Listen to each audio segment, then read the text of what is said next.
எல்லாருக்கும் வணக்கம். இன்னும் நம்ம பார்க்க வேண்டியது என்னென்ன இருக்குன்னு சொல்றேன். இன்னும் முக்கியமா நம்ம பார்க்க வேண்டியது டிபி கனெக்ஷன் எப்படி பைத்தான்ல பண்றது அப்படிங்கிறது ஒண்ணு இருக்கு. ஜெனரேட்டர்ஸ், டெக்கரேட்டர்ஸ் இந்த 2 டாபிக் இருக்கு. இது தவிர மீதி வந்து இந்த டைம் ஃப்ரேம் அவங்க கிட்ட கேட்டுக்கிடுறேன். கேட்டுட்டு ஏன்னா அடுத்து ஜாங்கோ வேற ஆரம்பிக்கணும். அதனால மல்டி த்ரெட்டிங்கும், யூனிட் டெஸ்டிங்கும் அதோட நேரத்தை பார்த்துட்டு நான் உங்களுக்கு சொல்றேன். சரியா? இப்போ நம்ம என்ன ஆரம்பிக்க போறோம் தெரியுமா? டேட்டாபேஸ் ஆரம்பிக்க போகிறோம். முதல்ல ஒருவேளை நான் ஐடியிலேருந்து கொஞ்சம் பேர் இருக்கிறீங்கன்னா டேட்டாபேஸ்னால் என்ன அப்படிங்கிறதெல்லாம் டிஸ்கஸ் பண்ணிக்கலாம். ஒன்றும் பெருசாக கஷ்டமானதெல்லாம் ஒன்றும் கிடையாது. டேட்டாபேஸ் பேரை பார்த்தே நீங்கள் சொல்லிடலாம். டேட்டாவெல்லாம் வச்சுருக்கிற ஒரு பேஸ். மிலிட்ரி பேஸ்னால் மிலிட்ரியாக குவிச்சு வச்சுருக்கிறாங்கன்னா மிலிட்ரி பேஸ். டேட்டாவாக குவிச்சு வச்சுருக்காங்கன்னா டேட்டாபேஸ். அவ்வளோதான். சரியா? இப்போ டேட்டாபேஸ்னால் என்னதுன்னா டேட்டாவெல்லாம் எடுத்து வைக்கிற இடம். பொதுவாக இப்போ நம்மளோட டேட்டாலாம் என்ன பண்ணுறாங்க, கம்பெனிஸ்லலாம் என்ன பண்ணுறாங்கன்னா, நீங்கள் வந்து வெப் ஸ்கிராப்பிங் பார்த்துட்டு இருக்கீங்களா, இது மாதிரி வெப் கிரால்னா என்ன அப்படிங்கிறத போய் பாருங்கள் ஃப்ரீயாக இருக்கும்போது. கிரால் அப்படின்னா இந்த தவளை குதிச்சு ஓடுதுல்ல, தவளை வந்து நம்மள மாதிரி நடக்காதுல்ல, அப்படியே குதிச்சு தானே ஓடும். இதே மாதிரி தான் வெப் கிராலிங் நடக்கும். நம்ம இப்போ போயிட்டு சாதாரணமாக gmail.comனு அடிச்சிடறோம். என்ன பேக்ரவுண்டில் நடக்கும்னா ரொம்ப ஈஸி. மொத்த கம்ப்யூட்டர் சயின்ஸும் ரொம்ப ஈஸிங்க. அதாவது நான் உண்மையிலேயே சொல்கிறேன். அதாவது 2 விஷயம் சொல்லிடுறேன். ஏன் இது வந்து ரொம்ப ஈஸின்னு சொல்கிறேன்னா, ஒன்று நான் வந்து பிடெக் ஐடி தான். நான் படித்ததும் ஐடி தான், நான் வேலை பார்க்குறதும் ஐடி தான். அப்போது அதில் சொல்கிறேன். அதில் நான் படித்ததுலேருந்து என்னுடைய அனுபவத்தை சொல்கிறேன். இன்னொன்று எனக்கு வேறு ஃபீல்டு எதுவுமே தெரியாது. மெக்கானிக்கல், எலக்ட்ரிக்கல், எலக்ட்ரானிக்ஸ் எதுவுமே தெரியாது எனக்கு. நான் அதிலலாம் ஃபீல் பண்ணுறது மெக்கானிக்கல்லையோ, சிவில்லையோ, எலக்ட்ரிக்கல்லையோ நீங்கள் ஹியூஜ் இன்வெஸ்ட்மெண்ட் இருந்தால் தான் ப்ராக்டிக்கலாக கற்றுக்க முடியும். ஒரு எம்பெடட் சிஸ்டம்ஸ் கற்றுக்கணும் அப்படின்னா ஒரு ஆர்டினோ போர்டாவது தேவைப்படும் கற்றுக்கிறதுக்கு. அப்படிங்கிறது தான் என்னோட பாயிண்ட். அதை கற்றுக்கிறதுக்கு நம்ம பணம் செலவு பண்ணணுமே ஒவ்வொரு தடவை. இப்போ நான் வந்து மைக்ரோ ப்ராசஸர் லேபெல்லாம் போனோன்னா ஒரு பின்னை உடைச்சிட்டோம்னா அந்த பின்னுக்கு திரும்ப ₹1 ₹2 கொடுத்து திரும்ப ஒரு பின் வாங்கணும். இந்த மாதிரி இருக்கும். இப்போ நம்ம கம்ப்யூட்டர் சயின்ஸில் என்ன லாபம்னா, இப்போ நான் கம்ப்யூட்டர் நெட்ஒர்க்ஸ்னு ஒன்று படிக்கணும். கம்ப்யூட்டர் நெட்ஒர்க்ஸ்னு ஒன்று படிக்கணும்னா எனக்கு எதுவுமே இல்லாமல் வெறும் சிமுலேட்டர்ஸ் இல்லை எமுலேட்டர்ஸ் வச்சு நான் எல்லாத்தையுமே கற்றுக்குவேன். ஒரு 10 கம்ப்யூட்டர் கனெக்ட் பண்ணி ஒரு ப்ரோக்ராம் எப்படி ரன் ஆகுங்கிறது எனக்கு 10 கம்ப்யூட்டர் தேவையில்லை. 10 கம்ப்யூட்டர் இருக்கிற மாதிரியான ஒரு சினாரியோ, அதுக்கான சாஃப்ட்வேர் வச்சுக்கிட்டா போதும். இந்த மாதிரியான சிமுலேட்டர்ஸ் தான் எதுலலாம் யூஸ் பண்ணுவாங்கன்னா பெர்ஃபார்மன்ஸ் டெஸ்டிங்லலாம் யூஸ் பண்ணுவாங்க. அப்போ அடுத்த கேள்வி, பெர்ஃபார்மன்ஸ் டெஸ்டிங்னா என்னது? இப்போ ஐஆர்சிடிசின்னு ஒரு வெப்சைட் இருக்குது. ஐஆர்சிடிசி வெப்சைட்டில் தட்கல் டிக்கெட் போடுறோம் காலையில் 10 மணிக்கு. வெப்சைட் ஸ்லோவாக இருக்குது. வெப்சைட் ஸ்லோவாக இருக்குன்னா ஏன்? நிறைய யூசர்ஸ் வந்து ரெக்வஸ்ட் கொடுக்குறோம். அதுக்கு பேர் தான் வெப் ரெக்வஸ்ட். நம்ம ரெக்வஸ்ட் பின்னாடி இந்த ரெக்வஸ்ட்டை நிறைய இடத்துல நம்ம யூஸ் பண்ணுவோம். இதுதான் ரெக்வஸ்ட். நம்ம அனுப்புகிறோம்ல ஐஆர்சிடிசியில் போய் நம்மளோட யூசர் நேம் பாஸ்வேர்டு அனுப்புகிறோம்ல, அதான் ரெக்வஸ்ட். அது கரெக்டாக கொடுத்தா நமக்கு ஒரு ரெஸ்பான்ஸ், ஒரு பேஜ் வருது இல்லை, அதான் வெப் ரெஸ்பான்ஸ். இதுதான் ஹெச்டிடிபி ரெக்வஸ்ட், ஹெச்டிடிபி ரெஸ்பான்ஸ் அப்படின்னு சொல்லுவாங்க. நம்ம கொடுக்குறது ஹெச்டிடிபி அப்படிங்கிற ப்ரோட்டோகால் வழியாக கொடுக்குற ப்ரோட்டோகால்னா விதிமுறை, அவ்வளோதான். விதிமுறைன்னா என்னது? இப்போ பிரைம் மினிஸ்டர் வராருன்னா சீஃப் மினிஸ்டர் போய் அவரை வரவேற்கணும். சீஃப் மினிஸ்டர் வராருன்னா மினிஸ்டர்ஸ்லாம் போய் அவரை வரவேற்கணும். மினிஸ்டர் வராருன்னா கலெக்டர் போய் அவரை வரவேற்கணும். இந்த விதிமுறை இருக்குல்ல, அதான் ப்ரோட்டோகால்னா விதி. அப்போ ஹைப்பர் டெக்ஸ்ட் டிரான்ஸ்ஃபர், ஒரு டெக்ஸ்ட்டை லிங்க் ஏற்படுத்தி அதை இன்னொரு இடத்துக்கு டிரான்ஸ்ஃபர் பண்ணுறதுக்குன்னு சில வழிமுறைகள் வச்சிருக்கிறாங்க. ப்ரௌசர் ஓப்பன் பண்ணணும், இந்த இடத்துல டைப் பண்ணணும், அப்படின்னா தான் ஓப்பன் ஆகும், என்டர் கொடுக்கணும் அப்படின்னு அந்த வழிமுறைகளை பின்பற்றுறது தான் ஹெச்டிடிபி. அதையே செக்யூர்டாக பண்ணுறது ஹெச்டிடிபிஎஸ். சரியா? அப்போ இதெல்லாம் வேற ஸ்டோரிஸ். இதில் என்ன நடக்குது, ஏன் இதெல்லாம் சொல்கிறேன் அப்படின்னா, இப்போ நீங்கள் gmail.comனு டைப் பண்ணுறீங்க, இல்லை இப்போ ஜூமில் வந்து ஒரு லிங்கை கிளிக் பண்ணுறீங்க. அப்போ ஜூம் வந்து என்ன பண்ணுன்னா, இப்படி ஒருத்தர் வந்தாருன்னா அவரை என்னன்னு சொல்லி உள்ள விடுறது அப்படின்னு பார்க்கும். அதான் அப்போ நம்ம கேட்குறது வெப் ரெக்வஸ்ட், ஜூம் நமக்கு கொடுக்கறது வெப் ரெஸ்பான்ஸ். இப்போ இந்த ரெக்வஸ்ட் ரெஸ்பான்ஸ் தான் வெப்சைட்ஸ் எல்லாமே, வெப் அப்ளிகேஷன் எல்லாமே. நீங்கள் பின்னாடி இதில் யாரெல்லாம் வெப் ஸ்கிராப்பிங்லாம் பண்ணிட்டு இருக்கீங்களோ அவங்க ஏற்கனவே அதான் பண்ணிட்டு இருப்பீங்க. நீங்கள் ஒரு ரெக்வஸ்ட்டை பாஸ் பண்ணிகிட்டே இருப்பீங்க. இதில் வெப் கிராலிங்னா என்னது அப்படின்னா, இப்போ நான் google.comனு அடிக்கிறேன். இப்போ நமக்கு தான் தெரியுமே, google.com, gmail.com, duckduckgo.comனு அடித்தா எல்லா சர்வரும் யூஎஸில் இருக்குது. அப்போ யூஎஸில் இருக்குன்னா இங்கேருந்து யூஎஸ்க்கு எப்படி போவாங்க? என்னோட ரெக்வஸ்ட், நான் இப்போ திருநெல்வேலியிலேருந்து அடிக்கிறேன், என்னோட ரெக்வஸ்ட் வந்து சென்னைக்கு ஏன்னா யூஎஸ்க்கு போகுது. எப்படி போகும் அப்படின்னா தாவி எப்படி ஃப்ளைட் வந்து ஒரே ஃப்ளைட்டாக போகிறது இல்லை, இங்கேருந்து சிங்கப்பூர் போகுது, துபாய் போகுது, அங்கேருந்து போகுது, இப்படி சொல்கிறாங்கல்ல, இந்த மாதிரி ஃப்ளைட் எப்படி ஒவ்வொரு இடமா லேண்ட் ஆகி இந்தியாவிலேருந்து லேண்ட் ஆகி போகுதோ அதே மாதிரி உங்களோட ரெக்வஸ்ட் ஒவ்வொரு இடமா கிரால் ஆகி தாவி போகும். இதுதான் வெப் ரெக்வஸ்ட். இப்படி வெப் ரெக்வஸ்ட் அனுப்பும்போது இப்போ நான் ஒரு சர்வர் கேட்குறேன், அந்த சர்வர் டவுன்னா என்ன பண்ணுறது? அதுக்கு தான் டேட்டா சென்டர்ஸ் அப்படின்னு கிரியேட் பண்ணாங்க. அப்போ ஒரே நேரத்தில் 4 சர்வர் ஆனில் வச்சுக்கிறது. ஒருவேளை இது டவுனாக இருந்தால் அந்த இன்னொரு சர்வர், அதாவது வேற ஒரு லொக்கேஷனில் இதோட மொத்த டேட்டாவே எடுத்து காப்பி பண்ணி வைக்கிறது. அதுதான் டேட்டாபேஸ். இந்த டேட்டாபேஸை பெரிய லெவலில் பண்ணுறது தான் பிக் டேட்டா. நிறைய டேட்டா. ஏன்னா இப்போ எல்லாத்தையும் இன்டர்நெட்டில் கொண்டு வர என்ன ஆகும்னா, இன்டர்நெட்டுக்கு ஆகிற எக்ஸ்பென்சஸ் நல்லா பார்த்துக்கோங்க. எல்லாத்தையும் இன்டர்நெட்ல கொண்டு வர்றது அப்படிங்கிறது ஒன்றும் சுற்றுச்சூழலுக்கு 0% நல்லதுன்னெலாம் சொல்ல முடியாது. இன்டர்நெட் யூசேஜ் கூட கூட கூட அதுவும் கார்பன் எமிஷனுக்கு காரணமாக இருக்கும். ஏன்னா அதுக்கான சிக்னல்ஸ் பாஸ் ஆகிறது, அதுக்கான டிவைசஸ் எல்லாம் செட் பண்ணுறது, இதெல்லாமும் இருக்குது. அதெல்லாம் வேற ஸ்டோரிஸ். நீங்கள் யாராவது சுற்றுச்சூழல் ஆர்வம் உள்ளவங்களா இருந்தால், நான் நிறைய இந்த மாதிரி என்விரான்மெண்டலிஸ்ட் கூட எல்லாம் பேசியிருக்கேன். நம்ம செய்ய முடிஞ்சது, நம்மளால செய்ய முடிஞ்சது என்ன செய்யலாம் தெரியுமா? நமக்கு எப்போ டேட்டா வேணுமோ அப்போ மட்டும் மொபைல் ஆன் பண்ணி டேட்டாவை ஆன் பண்ணி வைக்கணும். எல்லா நேரமும் நமக்கு தான் எல்லா நெட் அன்லிமிட்டட். இப்போ நம்ம வழக்கமாக என்ன பண்ணிடுவோம்னா, அன்லிமிட்டடாக நெட்டு கிடைக்குதுல்ல, அப்போ எப்பவுமே என்னோட வைஃபை ஆன்ல இருந்தால் ஒன்றும் தப்பு கிடையாது. ஆனால் அது சுற்றுச்சூழலுக்கு நல்லது கிடையாது. ப்ராக்டிக்கலாக ரொம்ப சாதாரணமாக நம்ம புரிஞ்சுக்கணும்னா, என்னோட டிவைஸ் சீக்கிரமாக பழசாயிரும். என்னோட பேட்டரிங்கிறது கறி தான், கார்பன் தானே. கார்பன் எமிஷனுக்கு என்னோட ஒவ்வொரு பேட்டரியும் காரணமாக தானே இருக்குது. அந்த ஆஸ்பெக்ட்ஸ் எல்லாமும் நீங்கள் யாரெல்லாம் அதில் இன்ட்ரெஸ்ட் இருக்கோ போய் பாருங்கள். நம்மளோட இப்போதைக்கு நம்ம டிஸ்கஷன் அதில் இல்லை. ஆனால் நம்ம எதில் பேசுகிறோன்னா, டேட்டாவெல்லாம் ஸ்டோர் பண்ணி வைக்கிறது. அப்போ டேட்டாவெல்லாம் ஸ்டோர் பண்ணி வைக்கிறது தான் டேட்டாபேஸ். அப்போ டேட்டாவை தான் எனக்கு ஏற்கனவே ஸ்டோர் பண்ண தெரியுமே. எப்படி ஸ்டோர் பண்ண தெரியும்? ஆமாம், பைத்தானில் நம்ம டேட்டாவை ஸ்டோர் பண்ணுறோமா பண்ணலையா அப்படின்னா, பைத்தானில் டேட்டாவை ஸ்டோர் பண்ணுறோம். பைத்தானில் எங்கே டேட்டாவை ஸ்டோர் பண்ணுறோம்? ஆமாம், அதுக்கு தானே லிஸ்ட்டு, செட்டு, டியூப்பிள், டிக்ஷனரி இதெல்லாம் படித்தோம். கரெக்டா? ஆனால் அதெல்லாம் டெம்பரரி ஸ்டோரேஜ். நம்ம ஏற்கனவே டேட்டாவை ஸ்டோர் பண்ணி வைக்கிறோம், அதெல்லாம் டெம்பரரி ஸ்டோரேஜ். அப்போ டெம்பரரி ஸ்டோரேஜ் இல்லாமல் பெர்மனெண்ட்டாக நான் எப்படி ஸ்டோர் பண்ணுறது? அதுக்கு தான் நான் இப்போ உங்ககிட்ட சொன்ன டேட்டா பேசஸ். அதுக்கு அடுத்த கட்டமாக என்ன சொல்லுவாங்க? டேட்டா வேர் ஹவுஸ். ஒன்றும் கிடையாது, வேர் ஹவுஸ்னால் கொடவுன், அவ்வளோதான். ஒரு நாட்டில் கொடவுன்மா, இன்னொரு நாட்டில் வேர் ஹவுஸ்ன்னு சொல்லுவோம், அவ்வளோதான். இதை விட பெருசாக வந்தது தான். எப்படி பெருசாக வர்றது? ஆமாம், ஃபேஸ்புக்கு, வாட்ஸ்அப்னு எக்கச்சக்க ஒரே டேட்டாவே நிறைய பேர் ஷேர் பண்ணுறாங்கல்ல. அப்போ அந்த மாதிரியான விஷயத்தெல்லாம் ஹேண்டில் பண்ணுறது தான் பிக் டேட்டா. ஒரு பெரிய யானை படத்தை போட்டு இவ்வளோ டேட்டாவை நாங்கள் வச்சுருக்கோம் அப்படின்னு பிக் டேட்டான்னு கொண்டு வர்றது. இந்த பிக் டேட்டாவெல்லாம் அப்போ வந்து ஒரு பெரிய அவங்க ஒரு லொக்கேஷனில் வச்சு அங்கே மேனேஜ் பண்ணி அங்கேருந்து நமக்கு பாஸ் பண்ணி கொடுக்குறது. அப்படியெல்லாம் கொடுக்கறது தான் க்ளவுட் கம்ப்யூட்டிங். அப்போ க்ளவுட் கம்ப்யூட்டிங்கில் டேட்டாவை முடிஞ்ச வரைக்கும் அவங்கவுங்களுக்கு தேவையான மாதிரி கஸ்டமைஸ் பண்ணி கொடுப்போமே, அதுக்கு அவங்க யூஸ் பண்ணுறது தான் ஆர்டிஃபிஷியல் இன்டெலிஜென்ஸ். இப்போ என்ன இதில் யூடியூப்ல லட்சக்கணக்கான 1000 கோடிக்கணக்கான வீடியோ இருக்குது. அந்த வீடியோவில் நமக்கான ரெக்கமெண்டட் வீடியோஸ் என்னென்ன அப்படின்னு கொடுக்கறதுக்கு அவங்க யூஸ் பண்ணுற டெக்னிக் நம்ம புரிஞ்சுக்கிறதுக்கு சொல்கிறேன். அதுதான் ஆர்டிஃபிஷியல் இன்டெலிஜென்ஸ். அந்த ஆர்டிஃபிஷியல் இன்டெலிஜென்ஸையே அதை இன்னும் டியூன் பண்ணி மிஷினே கற்றுக்கிட்டு ஒரு விஷயத்தை செஞ்சால் எப்படி இருக்கும் அப்படிங்கிறது தான் மிஷின் லேர்னிங். இதில் அப்போ மிஷினே கற்றுக்குது, மிஷினுக்கே ஆர்டிஃபிஷியல் இன்டெலிஜென்ஸ் இருக்குது. அப்போ மிஷினே நான் பேசுகிறத புரிஞ்சுக்காதா அப்படின்னு நினைக்கிறது தான் நேச்சுரல் லாங்குவேஜ் ப்ராசஸிங். இப்போ நான் போயிட்டு கூகுள்கிட்ட இங்கே பக்கத்தில் ஹோட்டல் எங்கே இருக்குது அப்படின்னு கேட்டால், மிஷினே நான் பேசுகிற தமிழை புரிஞ்சுக்காதா, நான் பேசுகிற இங்கிலீஷை புரிஞ்சுக்காதா அப்படின்னு பார்க்குறது தான் NLP. இப்படி எல்லாமே ஒன்னோட ஒன்று தொடர்புடையது. நமக்கு இருக்கிற பிரச்சனை தெரியுமா? இது எல்லாத்துக்குமே ப்ரோக்ராமிங் தெரிஞ்சால் ரொம்ப சூப்பர். ப்ரோக்ராமிங் எவ்வளோ நல்லா தெரியுதோ அது எவ்வளோ தூரம் இது எல்லாத்துலேயுமே நீங்கள் பெரிய ஆளாயிடலாம். அவ்வளோதான்.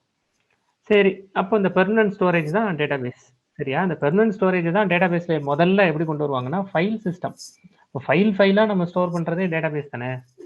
ஃபைல் சிஸ்டம் கொண்டு வந்தாங்க. இதுதான் ஃபைல் சிஸ்டம். இப்போ ஃபைல் சிஸ்டம்ஸில் சில லிமிடேஷன்ஸ். ஃபைல் சிஸ்டம்ங்கிறது நம்ம லோக்கலில் சேவ் பண்ணுறது. இப்போ ஃபைல் சிஸ்டம்ங்கிறது கொஞ்சம் கொஞ்சம் டேட்டா ஒரு ரெஸ்யூம் ஸ்டோர் பண்ணலாம், இந்த மாதிரி ஸ்டோர் பண்ணி வைக்கலாம் ஃபைல் சிஸ்டமில். சரியா? ஆனால் இது பண்ண முடியாது. இப்படி வந்து ஃபைல் சிஸ்டமில் பெரிய ஹியூஜ் டேட்டாவெல்லாம் நம்மளால் ஸ்டோர் பண்ணி வைக்க முடியாது. அதை கொண்டு வர்றது தான் டேட்டாபேஸ். அந்த டேட்டாபேஸை மெயின்டைன் பண்ணுறது, அந்த டேட்டாபேஸ் எல்லாம் மெயின்டைன் பண்ணுறது. அப்போ டேட்டாபேஸ்னால் நிறைய டேட்டாவை எடுத்து வைக்கிறது. அப்போ டேட்டாவெல்லாம் இங்கே எப்படி எடுத்து வைப்பாங்க? இங்கே ஸ்கீமா அப்படிங்கிற பேரில் வைப்பாங்க. அப்போ ஸ்கீமானா என்னதுங்க? ஸ்கீமாவை என்ன தெரியுமா சொல்லுவாங்க? Table schema. ஒன்றும் கிடையாது, ஒரு எக்ஸல் ஷீட் ஃபார்மேட்டில் டேட்டாவெல்லாம் ஸ்டோர் பண்ணி வைக்கிறது. அதுதான் ஸ்கீமா அப்படின்னு சொல்கிறேன். சரியா? அப்போ டேட்டாபேஸ் அப்படிங்கிறதுல டேட்டாபேஸ்னா டேபிள் ஸ்கீமா. டேபிள் ஸ்கீமானா ஒரு கட்டம் போட்டு 4 கட்டம் போட்டு எக்ஸல் ஷீட் மாதிரி ஸ்டோர் பண்ணி வைக்கிறது. இதில் தான் இந்த டேட்டாபேஸில் தான் normalization, first normalization, second normalization, third normalization இந்த மாதிரிலாம் சொல்லுவாங்க. நார்மலைசேஷன் சொல்லுவாங்க. அதெல்லாம் டீப்பாக நீங்கள் டேட்டாபேஸ் பற்றி தெரியணும்னு நினச்சா நார்மலைசேஷன் டேட்டாபேஸ் பற்றி படிச்சுக்கோங்க. சரியா? பொதுவாக இப்போ நம்ம புரிஞ்சுக்கிட்டது டேபிள். டேபிள்ங்கிறது என்னன்னு புரிஞ்சுக்கணுன்னா எக்ஸல் ஷீட் தான் டேபிள்.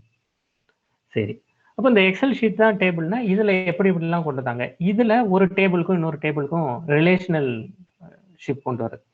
ரிலேஷன்ஷிப் கொண்டு வந்து ரிலேஷனல் டேட்டாபேஸ் மேனேஜ்மெண்ட் சிஸ்டம். அப்போ அந்த டேட்டாபேஸ்லாம் இருக்குது. டேட்டாபேஸ்லாம் டேபிளாக இருக்குது. டேபிள்னா என்னன்னே எனக்கு புரியலையே. ஒன்றும் கிடையாது. டேபிள்னு சொல்கிறது இதுதான். இப்படி கட்டங்கட்டமாக போட்டு வச்சிடுறது. இப்படி கட்டங்கட்டமாக போட்டு வச்சுட்டு அந்த கட்டத்துக்குள்ளே நீங்கள் உங்களுக்கு வேணுங்கிற டேட்டாவெல்லாம் நிரப்பிக்கிட்டே இருக்கிறது தான். சரி, இப்படி டேபிள்ங்கிறது இப்படி ஸ்ட்ரக்சரில் கொண்டு வந்து வைக்கிறது. டேட்டாபேஸ் அப்படிங்கிறது ஸ்கீமா அப்படின்னு சொல்லிடுவாங்க. அப்போ ஸ்கீமானா என்னதுன்னா, ஸ்கீமானா இப்படி ஒவ்வொரு டேபிள் ஸ்ட்ரக்சரில் கொண்டு வர்றது தான் ஸ்கீமா அப்படின்னு சொல்கிறது.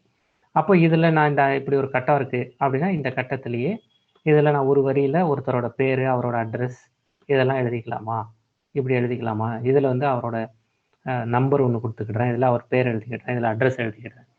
இதுதான் டேட்டாபேஸ் டேபிள்ஸ் அப்படின்னு சொல்கிறது. இதே மாதிரி நிறைய டேபிள் வச்சுருப்பாங்க. எப்படி இப்போ ஒரு கடையில் இன்னைக்கு என்னென்ன பொருள்லாம் சேல் ஆயிருக்கு அப்படின்னு மொத்தமாக ஒவ்வொரு பொருளும் எவ்வளோ ரூபாய்க்கு சேல் ஆயிருக்கு, எவ்வளோ கிலோ சேல் ஆயிருக்கு அப்படின்னு எடுக்கிறது.